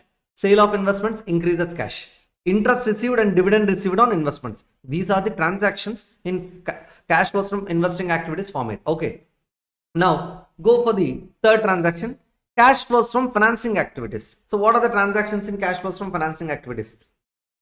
Financing activities means you have to consider the transactions like liability side of the transaction. So first we should refer trading account for calculating cash flows from operating activities, and asset side of the balance sheet for preparing cash flows from investing activities, and you should refer the liability side of the balance sheet for preparing cash flows from financing activities. So what are the transactions? So financing activities means either the transactions may increase your cash balance or it may decrease your cash balance. Issue of share capital, issue of debentures, long-term borrowings, issue of debentures, long-term borrowings, all these transactions will increase your cash balance. Buyback of equity, redemption of preference share capital, redemption of debentures, repayment of term loans will reduce your cash balance. Along with that, payment of dividend, equity dividend, preference dividend, payment of interest, and these payments will reduce your cash balance. So all these transactions must be considered here under the head cash flows from financing activities. Individual items of cash inflows and outflows from financing activities must be considered here, such as proceeds from issue of shares, long-term borrowings. So process from issue of shares can be equity shares or preference shares. Long-term borrowings means you should consider every source like debentures, bonds, and other term loans, loans from banks or other financial institutions or from private lenders. Okay. And repayment of long-term borrowings, that includes redemption of debentures, redemption of bonds, and repayment of term loans. Interest paid and dividend paid, etc. Dividend means equity dividend and preference dividend. So all these transactions must be considered here. So what are the transactions? Process from issue of shares means issue of equity share capital, preference share capital. Long-term borrowings means issue of debentures, issue of bonds, and loans from banks and other financial institutions. Repayment of long-term borrowings means redemption of debentures, redemption of bonds, repayment of loans from banks and other financial institutions. Interest paid, preference dividend paid, equity dividend paid. All these transactions must be considered in financing activities. Okay. So the net result can be this number, that is net cash from or used in financing activities. That's the sentence you must use here. So this is net cash, same sentence, net cash from or used in financing activities. The same sentence which we have used in investing activities should be used here. Why, sir? See, the financing activity can result in generation of cash flow or it can result in use of cash flow. So if it is a negative balance, that's a use. If it is a positive balance, that's simply that is a generation of cash flow. Okay. So this is regarding all the transactions. So after preparing cash flows from operating activities, financing activities and investing activities, what I should do? Then add all these numbers. All the three numbers must be added here. The first number, operating activities, financing activities and investing activities, all the three numbers must be added here. The number may result in increase or decrease in cash and cash equivalents. This is what the net increase or decrease in the cash and cash equivalents. Then you should add cash and cash equivalents at the beginning of the period, nothing but at the beginning of the year. Then finally I'll get cash and cash equivalents at the end of the year. See, this number is a net result of three activities: operating, investing and financing activities. So some of the activities, all these three activities may not result in generation only. Sometimes some of the activities may result in application also, nothing but reduction cash flow. So the net result of all these three activities is nothing but net increase or decrease in the cash and cash equivalents during the period. And to that number, you should add back what the cash and cash equivalents at the beginning of the year, nothing but the first balance sheet date. And then finally, I'll get what the cash and cash equivalents at the end of the year. That is what the balance at the end of the year on the closing balance sheet date. Okay. So this is regarding the format completely with direct method for preparing the statement cash flows from operating activities. Now let me go for the next statement called cash flows from operating activities under indirect method. See, my dear students, this is what the indirect method. This is going to be prepared from profit and loss appropriation account and profit and loss account. So by referring the profit and loss appropriation, profit and loss account, I can prepare cash flows from operating activities by adjusting some of the non-cash items and some of the non-operating items. So non-cash items should be added and non-operating items should be adjusted. Why? Because I'm going to prepare cash flows from operating activities only. So non-operating transactions should not be included in your cash flows. So this is a crucial statement because in most of the examinations, they'll ask you to prepare cash flows from operating activities under indirect method only. So it will be started like this: net profit before tax and extraordinary items, PBT. I can say this is PBT, profit before tax and before extraordinary items. Then add, what are the items I should add back? Non-cash and non-operating items which have already been debited to profit and loss account. So if any non-cash transactions were debited in profit and loss account, you please add it. If any non-operating items were added in this profit and loss account, please add it. Already I have explained what are the non-cash items and what are the non-operating items in funds flow statement. The same logic is applicable here also. So depreciation, that is your non-cash expenditure, add it. Transfer to reserves and provisions should be added. Transfer to reserves, like transfer to general reserve, a transfer to dividend equalization reserve, any reserve should be added back here. Transfer to provisions also. Provisions means provision for tax, like that. Okay. So goodwill written off. This is another non-cash item. Write off of goodwill is it is an intangible asset. Preliminary expenses written off. It is also another non-cash item. This is write off of fictitious assets. Other intangible assets written off such as discount or loss on issue of shares, debentures, underwriters commission, etc. See, these are not intangible assets. In fact, these are fictitious assets. So what are the fictitious assets? Write off of discount or loss on issue of shares. See, if you have any discount debit balance on issue of shares or issue of debentures, then such discount balance must be shown under the asset side of the balance sheet, which is gradually written off in the profit and loss account. That is nothing but amortization. Such amortization comes under non-cash expenditure only. And also write off of underwriters commission also. See, sometimes the underwriters commission gradually can be written off over the period. So in that case also, this write off of underwriters commission over a period of time is a non-cash expenditure. So what are the other non-cash expenses? Write off of discount or loss on issue of shares or debentures and underwriters commission, etc. So non-operating losses, loss on sale of fixed assets, loss on sale of investments. See, these two are non-operating losses or non-operating items. Why? Because selling fixed assets and selling investments is not my operating activity. Producing products and selling products is my operating activity. So if any loss arises because of selling fixed assets or selling investments, should be considered as non-operating transactions, and non-operating items must be added back here. Okay. Why? Because these transactions will be adjusted in investing activities. And then you know that depreciation, goodwill, preliminary expenses written off, and these are all, I mean, other intangible assets, nothing but fictitious assets written off. All these are what? Non-cash items or non-cash expenses. Non-cash expenses. Okay. So finally, one more loss is that foreign exchange loss. See, if you have any foreign exchange loss which is debited in profit and loss account, you please add it back. Then finally, the additions were over. Now I'm going for deductions. Non-cash and non-operating items which have already been credited to profit and loss account. Some of the items which are credited in profit and loss account may not be in terms of cash. And some of the items which are already credited in profit and loss account must represent non-operating transactions. Those are not operating transactions, like gain on sale of fixed assets, profit on sale of investments. These are what? Some non-operating gains. And also I'm going to get what? Some and also I'm going to get non-operating incomes like interest received and dividend received on my investments. These are my non-operating incomes. Why these are known as non-operating incomes? Why? Because I'm not here to earn income on my investments. If you have any surplus fund, generally companies are supposed to invest their surplus funds for shorter period of time in short-term investments, and gradually they can earn some amount of income. And also sometimes they can invest surplus funds in long-term investments also to earn some amount of income. Such income on investments is not an operating income. Why? Because suddenly we are going to liquidate those investments, and such money can be used for your expansion purpose also.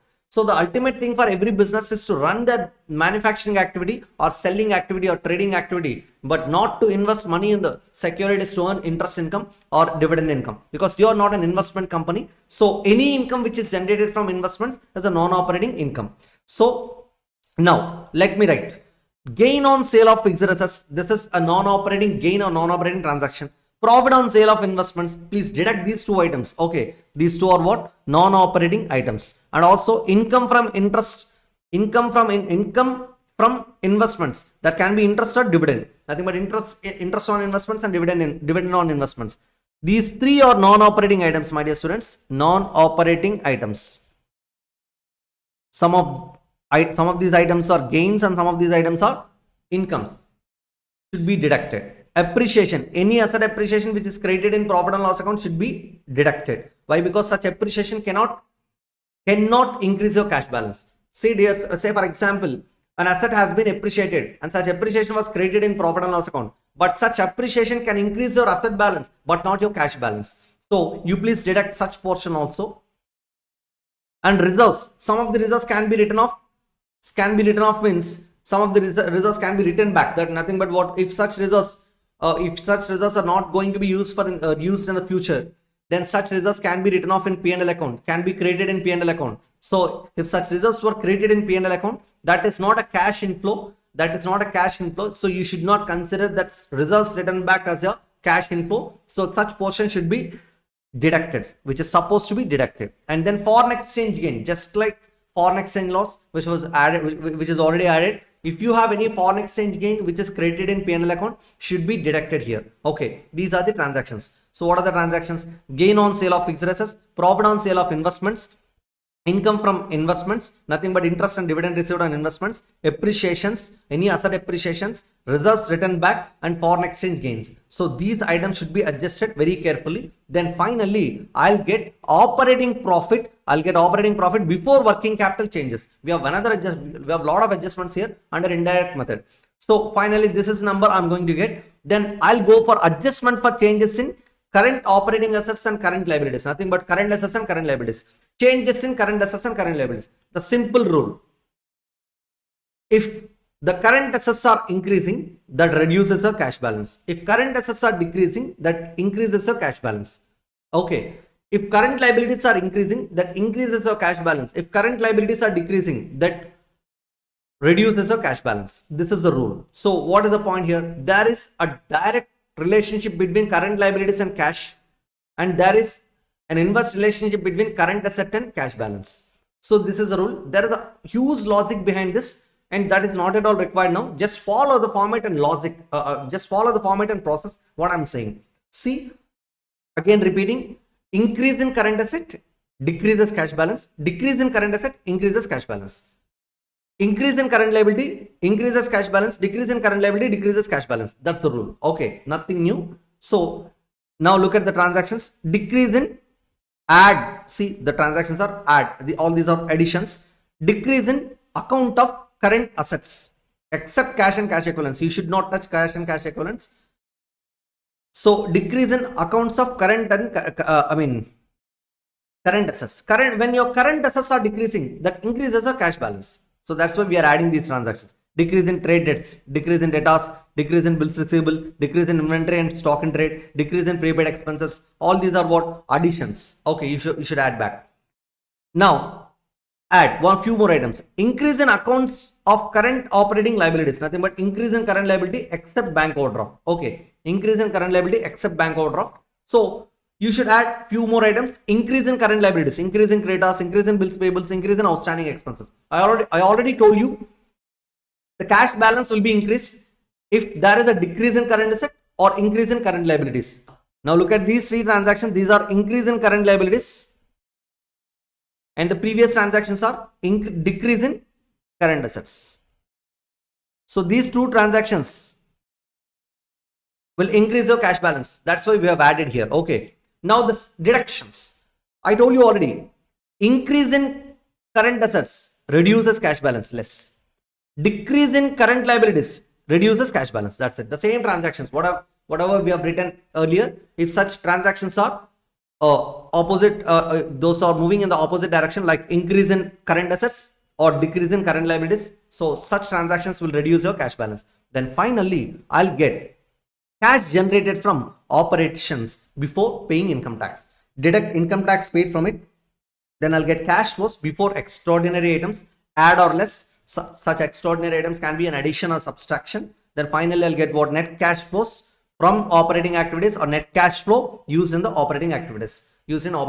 This is regarding cash flows from operating activities under indirect method. You should be very careful while understanding this format, because there are so many transactions are adjusted here. So, but in the problem, you may not go through all these adjustments. Some of the adjustments can be given, some of the adjustments may be ignored. Accordingly, you must prepare the cash flow statement. Okay, now let us understand two problems in this regard. Okay,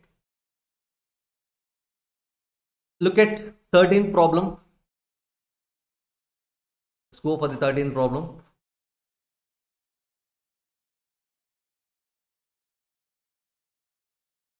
I'm going to cover two problems under direct method and indirect method. Now 13th problem, this is regarding direct method. Very different problem which covers so many transactions. From the information contained in the income statement and balance sheet of A Limited, prepare cash flow statement. Income statement for the year ended 31st March 2022. Net sales less cash cost of sales. I can consider this cash cost of sales as cost of goods sold. Then deduct depreciation, salaries and wages, operating expenses, provision for tax. So finally we got net operating profit A minus B. So finally we are adding few more items here. Non-recurring income, profit on sale of equipment. Profit on sale of equipment means it's an asset. Okay, so after adjusting this item, 7,20,000 plus 1,20,000, it's an addition. Okay, then I got 8,40,000. Retained earnings and profits brought forward. This is your previous brought forward profit, 15,18,000. So finally, after adding this number to 8,40,000, we got 23,58,000. Dividend declared and paid during the year. This is what the dividend declared and paid during the year. So after deducting this portion, I got profit and loss account closing balance. Okay.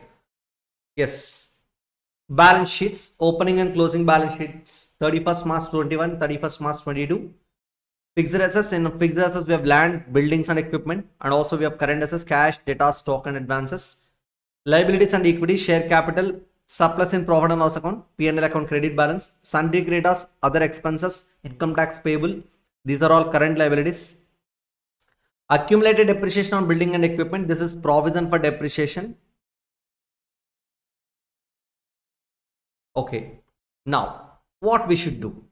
Actually, we don't have any information regarding profit and loss appropriation account or profit and loss account here to prepare cash flows from operating activities under indirect method. Okay.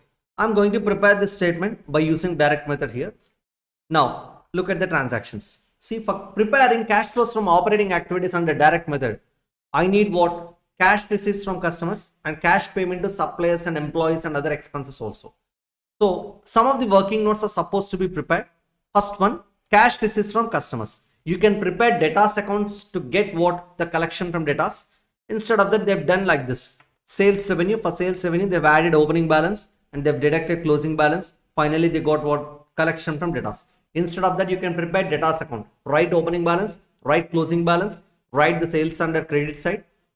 Sorry, write the sales under debit side, debtors to sales. Then you'll get a balancing figure under credit side. That's what by bank. That's what your collection from debtors. You'll get 2 crore 50 lakh 20,000 as your collection from debtors by preparing a debtors account. That's a simple task. Income tax paid. Just like in funds flow statement, you have to prepare provision for tax account or income tax payable account. Write the opening balance, write the closing balance, and provision should be written under credit side. I'll prepare it once. The provision for tax account. Just like this. Provision for tax account. What will do? Write the opening balance by balance brought down. This will be 1,20,000. Write the closing balance, to balance carried down. That's my closing balance, 1,32,000. And write the current year provision, which is already given in your income statement. Provision for taxes 8,80,000. That means that's your current year provision by P&L account. Profit and loss account to provision for tax account. That's my current year provision 8,80,000. So if you get the total under credit side, the debit side balance will be of payment of tax. 1,20,000 plus 8,80,000. It is 10 lakhs minus 1,32,000. I'll get 8,68,000 payment. See, instead of preparing account, they've prepared what? A statement to bank. This is your current year tax payment. Okay. Then the next working note is cash paid to suppliers and employees. See, this is a crucial statement. You should be very careful. First of all, I'm taking all expenses here. Cost of goods sold, the first item, 198 lakhs, which is taken from income statement. Cost of goods sold, and I'm going to take operating expenses also along with salaries and wages. That's what I'm doing here. Look at the transactions, operating expenses and salaries and wages. See, operating expenses are, your operating expenses are 8 lakhs, salaries and wages are 24 lakhs. Totally it is 32 lakhs. Okay, 32 lakhs I've written here. 24 plus 8, actually those numbers are given separately. 198 lakhs plus 32 lakhs. I got 230 lakhs. This is what the amount which is debited in P&L account. That doesn't mean that the payment has been made for 230 lakhs. Why? Because out of this expenditure, some of the expenses may be outstanding. Some of the expenses we can have opening balances with respect to some of the expenses. So such transactions must be adjusted here. Why? Because I need actual payment related to this cost of goods sold, operating expenses and salaries and wages. You should be very careful. This cost of goods sold includes what? The raw material stock, and that is purchased, and cash purchases, credit purchases, everything will be included in your cost of goods sold. So you should refer your balance sheet items. See, there are some additions here and subtractions also. I'll explain every addition and subtraction, why we are adding and why we are deducting. The first transaction that I'm adding here is creditors at the beginning. Sir, why you are adding creditors at the beginning? Why? Because these 24 lakhs are the creditors outstanding at the beginning of the year, nothing but the opening creditors balance. And for this amount, I should make payment in this year only. Okay. So payment to creditors should include 24 lakhs. So the opening creditors must be paid in the current year. Otherwise, they don't accept it. So payment of creditors, actually this opening creditors for 24 lakhs. For this 24 lakhs, maybe payments purchases were made in the previous year. So the point is, such payment should be considered here only. in this year only. So I'm adding this number. So why you are adding 24 lakhs? Why? Because opening creditors must be paid in the current year, and that number 24 lakhs is not loaded in this 198 lakhs. Okay. Hope you got it. So opening creditors were added and stock at the end were added 9,60,000. So why you're adding stock at the end? Because this 9,60,000 is already adjusted while calculating cost of goods sold. Why? Because the formula for cost of goods sold is opening stock plus purchases minus closing stock. I've subtracted closing stock, but the point is such closing stock, already I make payment in the current year. So the point is the closing stock at the end of the year should be added here. Why? Because for this 9,60,000, I should make payment in the current year. So such payment should be added here. Okay. This is another transaction. So opening creditor must be paid in the current year. That's a cash outflow. Closing stock might have purchased in the current year. That's a cash outflow. So should be added. And advance at the end. See, advance at the end. I got advance at the end only if I can make payment. So I made a payment of 90,000, which is not shown in this particular expenditure balance. So 230 lakhs is not included with this advance paid. Why? Because this 230 lakhs is considered as on the basis of accrual concept. So that will never include any advances which were paid in the current year. So advance at the end should be added.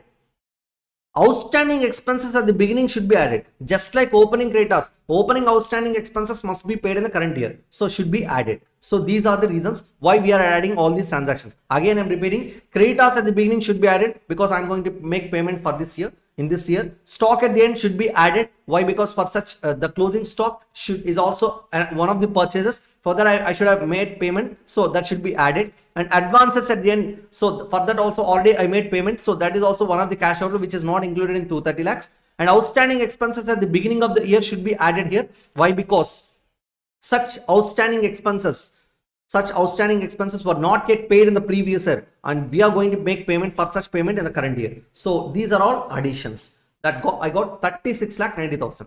And then finally the deductions, the payments, creditors at the end.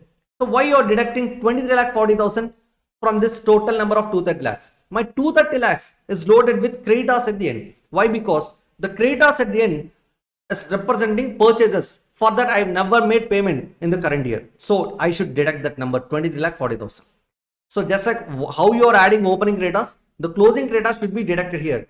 This creditors at the end of the period represents purchase of raw material, which is already included in 230 lakhs. For that I never made any payment, should be deducted. So stock at the beginning. See, opening stock is already loaded in 230 lakhs. 230 lakhs is nothing but if you take this 198 lakhs cost of goods sold, opening stock plus purchases minus closing stock. Opening stock, for opening stock, I don't need to make payment in the current year. Why? Because that is already a purchase stock in the last year. They have paid payment. They made payment in the last year itself. So you should not add back such item. You should not include that item in 198 lakhs. So for that reason, opening stock should be deducted because for opening stock, already we made payment in the last year. Okay, this is the reason why I'm deducting opening stock here. Advance at the beginning. See, advance at the beginning represents payment we made payment in the last year. So since we made payment in the last year, that should be deducted here. Why? Because you don't need to make payment for this advance in the current year. So this advance is an advance expenditure in the last year, prepaid expenditure, and accrual expenditure, nothing but what the consent year expenditure of this year that is already been included in this 2 crore 30 lakhs. Okay. So advance at the beginning should be deducted. So how you have added advance at the end earlier, in the similar way, advance at the beginning should be deducted. Why? Because the payment is made in the last year. Okay. Outstanding expenses at the end of the year, 4,80,000 represents 4,80,000 expenditure have incurred but not yet paid. So this is already included in 230 lakhs. So it should be excluded. Why? Because these transactions never involves any cash outlay in the current year. So you have to deduct those transactions. So after adjusting this, I got total cash paid to suppliers and employees successfully. And this transaction is a regular transaction, accumulated depreciation on equipment sold. See, you know that if you can prepare asset account and provision for depreciation account, you can simply close these two accounts actually. They have prepared one statement. Accumulated depreciation at the beginning of the year. At the beginning of the year is 12 lakhs. And this is another transaction. Add depreciation for the year is 6 lakhs. Current year depreciation. So for opening provision for depreciation, I'm adding current year depreciation. So my closing depreciation should be 18 lakhs, 12 lakhs plus 6 lakhs. This, it should be the closing balance 18 lakhs. So it should be the closing balance 18 lakhs. Whereas the closing depreciation at the end of the year, the provision for depreciation at the end of the year is 13 lakh 20,000. What was happened here? 18 lakh minus 13 lakh 20,000. That means 4 lakh 80,000 provision for depreciation has been reduced. Generally, the provision for depreciation will be reduced only when you're transferring such portion of provision for depreciation relating to sold asset. Nothing but this 4 lakh 80,000 is accumulated depreciation relating to sold asset. That should be transferred to asset account, and there only the transaction will be closed. So this is your accumulated depreciation relating to sold asset. Now, the sale price of equipment. You know that the cost of the asset which was sold is 7 lakh 20,000. On that, I have provided 4 lakh 80,000 accumulated depreciation. So the book value of such asset, the equipment sold, the book value of equipment sold is 2 lakh 40,000.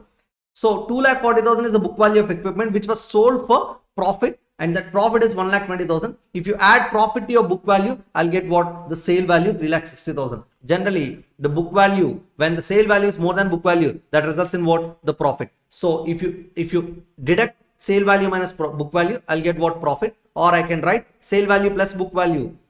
Sale value plus profit is equal to, book value plus profit is equal to sale value. Book value plus profit is equal to sale value. So by comparing two numbers, sale value and book value, I'll get profit. Sale value minus book value is profit, or otherwise book value plus profit is equal to sale value. So we got sale value by adding profit to your book value. Okay, how you got book value? Cost of the asset, equipment minus accumulated depreciation provided on it, 4 lakh 80,000. Then I got what? 2 lakh 40,000 book value. To that I have added profit. I got sale value of fixed asset or equipment. Purchase of building and equipment. You can prepare building and equipment account, write the opening balance, write the closing balance, and write the equipment sold transaction along with profit. Then the debit side balancing figure will be purchases, 28 lakh 80,000. Write the equipment, building and equipment account, debit side opening balance, closing balance, write the sale transaction. Then automatically the debit side you'll get what? The balancing figure, purchases of building and equipment. That's a simple transaction. I'm not explaining. Okay. Now you please look at the statement. Cash flows of A Limited for the year ended 31st March 2022. So what are the transactions? Cash receipts from customers. Just now we got it. 2 crore cash receipts from customers. 2 crore 50 lakh 20,000. Then cash payment to suppliers and employees, 2 crore 11 lakh 52,000. That's your second working note. Third working note. This is the transaction. 2 crore 11 lakh 52,000. That's my payment to suppliers and employees and other operating expenses also. I got cash generated from operations. Please deduct income tax paid from provision for tax account. Then I'll get what? Net cash flows from operating activities. Then investing activities. Purchase of land, purchase of building and equipment, sale of equipment for 3 lakh 60,000. So these are the only three transactions. We don't have any interest received and dividend received incomes. So purchase of land. So how you got purchase of land? Just look at the asset account. Land opening balance 4 lakh 80,000, closing balance 9 lakh 60,000. So your land balance has been increased from 4 lakh 80,000 to 9 lakh 60,000. I'm assuming that such additional 4 lakh 80,000 is the purchase of land. Okay. Now that's your investing activity. Then the next one is purchase of building and equipment. See, already we have prepared this working note. Purchase of building and equipment is 7 lakh 20,000. That's the transaction. That's a 7 lakh 20,000. Building and equipment. Okay, fine. Purchase of building and equipment. Here is the payment. 28 lakh 80,000. Okay. Then sale of equipment 3 lakh 60,000. So after adjusting all these three transactions, we got 30 lakhs uses. That's what the net cash used in this is not financing activity, investing activities. It's a spelling mistake. A word mistake. Investing activities. It's a uses. Now cash flows from financing activities. Look at the liability side of the balance sheet. Liability side of the balance sheet is clearly mentioning share capital has been increased. That's an issue of share capital. Along with that, we don't have any long-term borrowings or other adjustments were not given here. We have only one transaction, issue of share capital. Then dividend payments and interest payments must be considered here if you have any debt balance. Okay. Now Look at the transaction. Issue of share capital, the difference is 8,40,000. I paid dividend. So how you got dividend payment? Just look at the profit and loss account. Dividend paid during the year 7,20,000. That's what your payment. So deduct such dividend payment here. That's a financing activity. Apart from that, we don't have any other transaction like redemption of preference share capital, redemption of debentures, repayment of term loans, or other issue of share capital, issue of preference share capital, issue of debentures, long-term borrowings. No such transactions were given here. The only two transactions under financing activity are issue of share capital, but that is the difference between opening and closing share capital balance, and dividend paid, that was taken from your income statement account. Okay, that was taken from income statement, not account. So we got 1,20,000 generation. So operating activity results in 30 lakhs generation, financing activity results in 1,20,000 generation, and usage is 30 lakhs in investing activity. So finally that results in 1,20,000 additional generation of cash. This is what net increase or decrease in cash and cash equivalents. It's a net increase in cash and cash equivalents. My opening cash and cash equivalents balance from the balance sheet, I can say it is 6 lakhs. 6 lakhs plus 1,20,000. I got 7,20,000. Okay.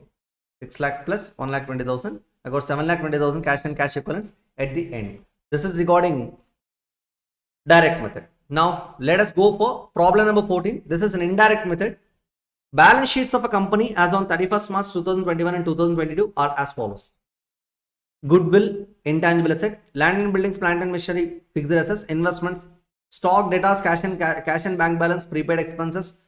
All these 4 items are current assets. Premium on redemption of debentures it's a fictitious asset. Okay, this is a fictitious asset.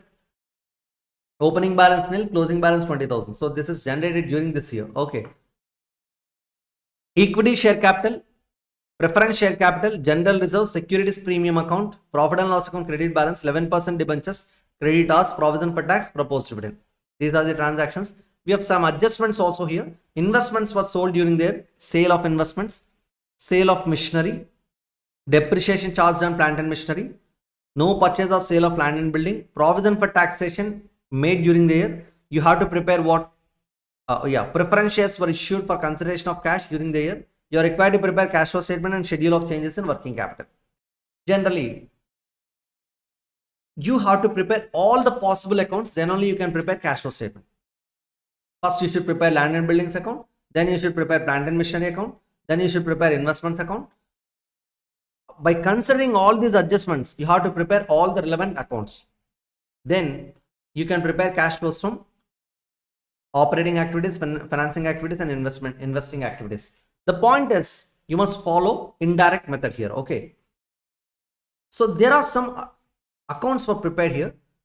First one is provision for tax account, opening balance, closing balance, and this is what the current year provision 96,000 by P&L account, provision for tax. So 71,000 becomes your balancing figure. This is what the tax payment. 71,000 must be considered in your cash flows from operating activities as payment of tax. Investment account. So I'm just explaining directly by seeing these accounts. Investment account. You please look at the transaction. Investments were sold during the year at a profit of 15,000. Opening investment balance is 2,40,000. Closing investment balance is 2,20,000. So the difference is 20,000. So 20,000 cost of the investments were sold at a profit of 15,000. So the sale value must be 35,000. 20 plus 15. That's what they've done. By bank 35,000, the profit is credited to profit and loss account and a debit side of the investment account to profit and loss account or profit on sale of investments account. Okay. Then the next account is plant and machinery account. Write the opening balance, write the closing balance, then go for the accounts.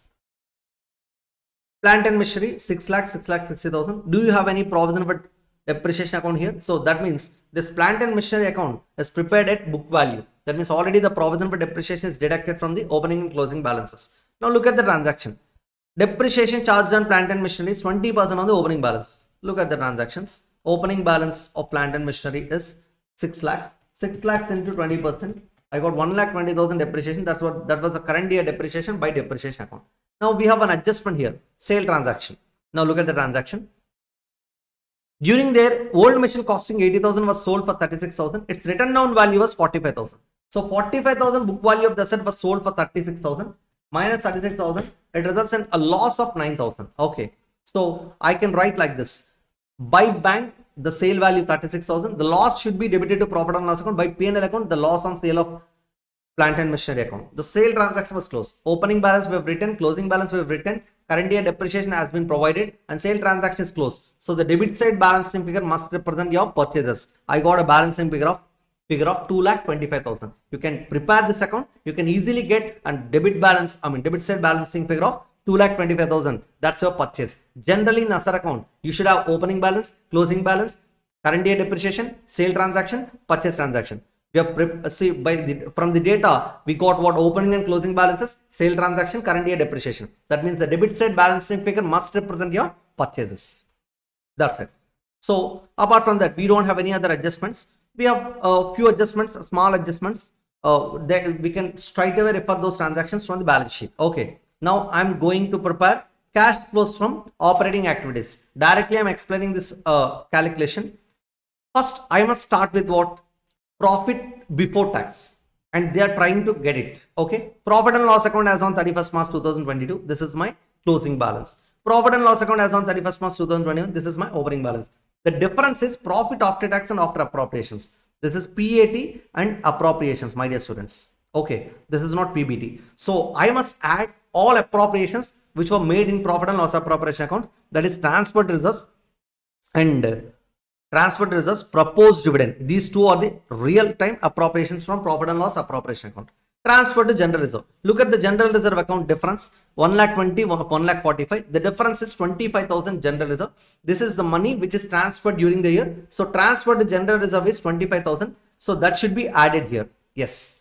And proposed dividend. You know that closing is the current year appropriation and opening balance is the current year payment. So 1,44,000 must be appropriated in the current year. 1,36,000 is the last year appropriation. Payment should be made in the current year. Okay.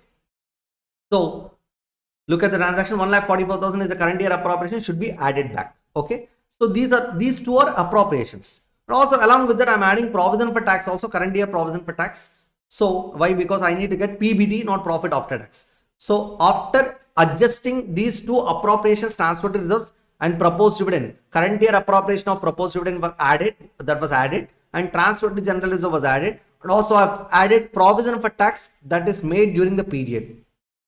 Provision for tax account. Closing balance is the current year provision, opening balance is current year payment, unless if you have any adjustment here.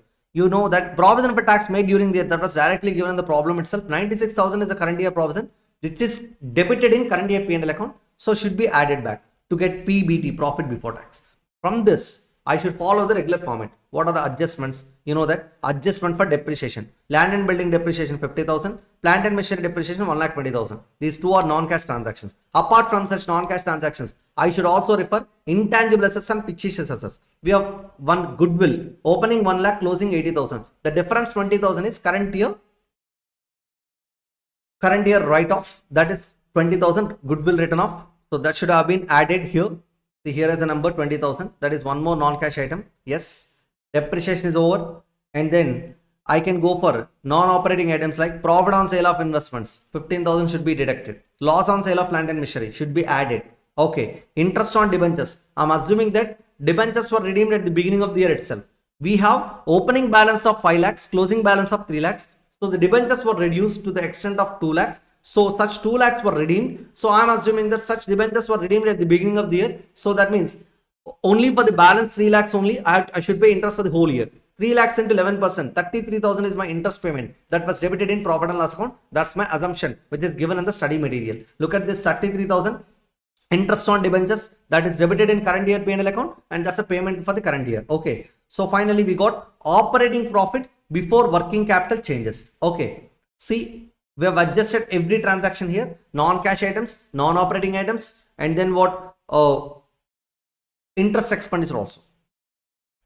Then finally, before working capital changes, you please go through the working capital changes. Prepaid expenses were decreased, stock is decreased, debtors is increased, creditors were increased. See, decrease in prepaid expenses, decrease in stock, increases cash balance, positive. Increase in debtors, increase in debtors reduces cash balance, minus. Increase in creditors increases cash balance, plus. We got cash generated from operations. Income tax paid is 71,000.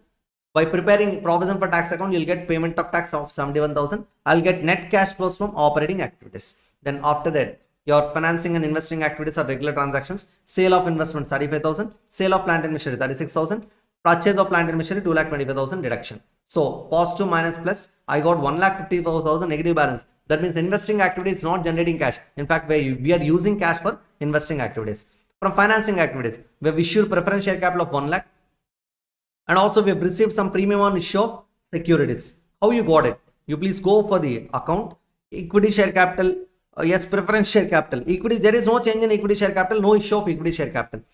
Preference share capital is increased by 1 lakh, that means we have issued preference share capital of 1 lakh, and also we have received some securities premium. So while issuing preference share capital, I got some securities premium.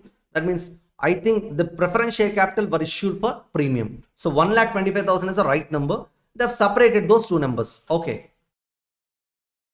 They've separated those two numbers. Okay. Issue of preference share capital, issue of premium on issue of securities, and redemption of debentures at premium. How you got it? Redemption of debentures at premium. You know that debentures were redeemed to the extent of 2 lakhs. You made such you made such redemption at premium or at par value, we don't know. But by seeing the balance sheet, I can see one transaction, premium on redemption of debentures. We don't have any opening balance, but we have a closing balance.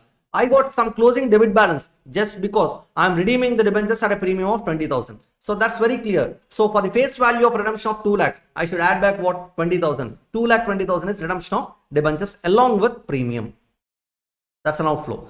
Dividend paid is 1,36,000. Opening balance paid, I guess. Opening balance paid. Closing is appropriated actually. And interest paid on debentures is 33,000. Finally, we have uses in financing activities also. So after adjusting all these three transactions, I got net increase in cash and cash equivalents because we got highest positive balance in from operating activities 4,23,000. Investing activities 1,54,000. 423,000 minus 1,54,000. 269,000, and financing activities minus 2,64,000. Finally, we got 5,000 increase in cash and cash equivalents, and cash and cash equivalents at the beginning of the year is 83,000, 88,000. So you got a closing cash and cash equivalents balance of 93,000. Okay. And also they have asked you to prepare schedule of changes in working capital. The columns are opening, the particulars, opening balance sheet, closing balance sheet, changes in working capital. Schedule of changes in working capital. This is not a cash flow statement. This is changes in working capital. Write the current assets, write the current liabilities. Okay, write the current assets and current liabilities. If your current asset is increasing, that's an increase in working capital. If your current asset is decreasing, that reduces working capital. If your current liability is increasing, that reduces working capital. If your current liability is decreasing, that increases working capital. So you should not compare these transactions with your cash flow changes. Okay. See, this is completely a different aspect. I'm repeating, for schedule of changes in working capital. See, working capital means fund. This is regarding fund flow. Okay. The statement is purely related to funds flow. So my observations, my statements now are not applicable to cash flow statement. Already earlier I have explained what increase in current asset increase in current assets reduces cash balance, decrease in current asset increases cash balance. That is an inverse relationship. Increase in current liabilities increases cash balance, decrease in current liabilities decreases cash balance. That's what I've explained. But now this statement is completely different. The application is completely different. Okay. Increase in current asset increases working capital. Decrease in current assets decrease in working capital. Increase in current liability decreases working capital. Decrease in current liability increases working capital. Here the relationship is different. Current assets and working capital are directly related. Current liabilities and working capital are inversely related. That means increase in current assets increases working capital, decrease in current assets decreases working capital, increase in current liabilities decreases working capital, decrease in current liability increases working capital. That's what we are doing here. Stock, it has been decreased. So stock has been decreased, that reduces working capital, decrease in working capital. Debtors is increased, debtors are increased, that means that increases working capital. Like that you have to write increase or decrease. In a similar way, creditors are decreased, increase in creditors reduces working capital, decrease in working capital. In case if your creditors were decreased, what could have been done? I should do increase in working capital. So current liabilities increase, decreases working capital, current liabilities decrease, increase in working capital. So accordingly, you should write net working capital opening, closing. So I can say from opening to closing, my working capital has been increased. Increase in working capital is 83,000. I got the total of 6,89,000, 6,89,000. In the similar way, write all the totals of increase in working capital, decrease in working capital also. Actually, 15 plus 4 and 30. 30 minus 30 plus 19,000. It is 49,000. In case, whereas increase in working capital is 132,000, decrease in working capital is 49,000. So 132,000 minus 49,000, I got 83,000 increase in working capital net balance. So this is a format. It should be prepared very carefully. Okay. With this, the cash flow statement is over. See, it's all about preparing accounts and preparing adjustments. So with my limited time, I've explained every point as much as possible. You please try to prepare every account, and you should prepare every adjustment, every working note very carefully. Why? Because these sums will take longer time to understand. I've explained with a high speed. It doesn't matter, just to understand the content. You better prepare these problems very carefully by preparing every working note. You should start with assets and you should end with liabilities. Then only you can prepare all accounts thoroughly. Only after preparing accounts, after preparing all working notes, you can prepare cash flow statement. Remember that. Okay. With this, the cash flow statement is over. Thank you.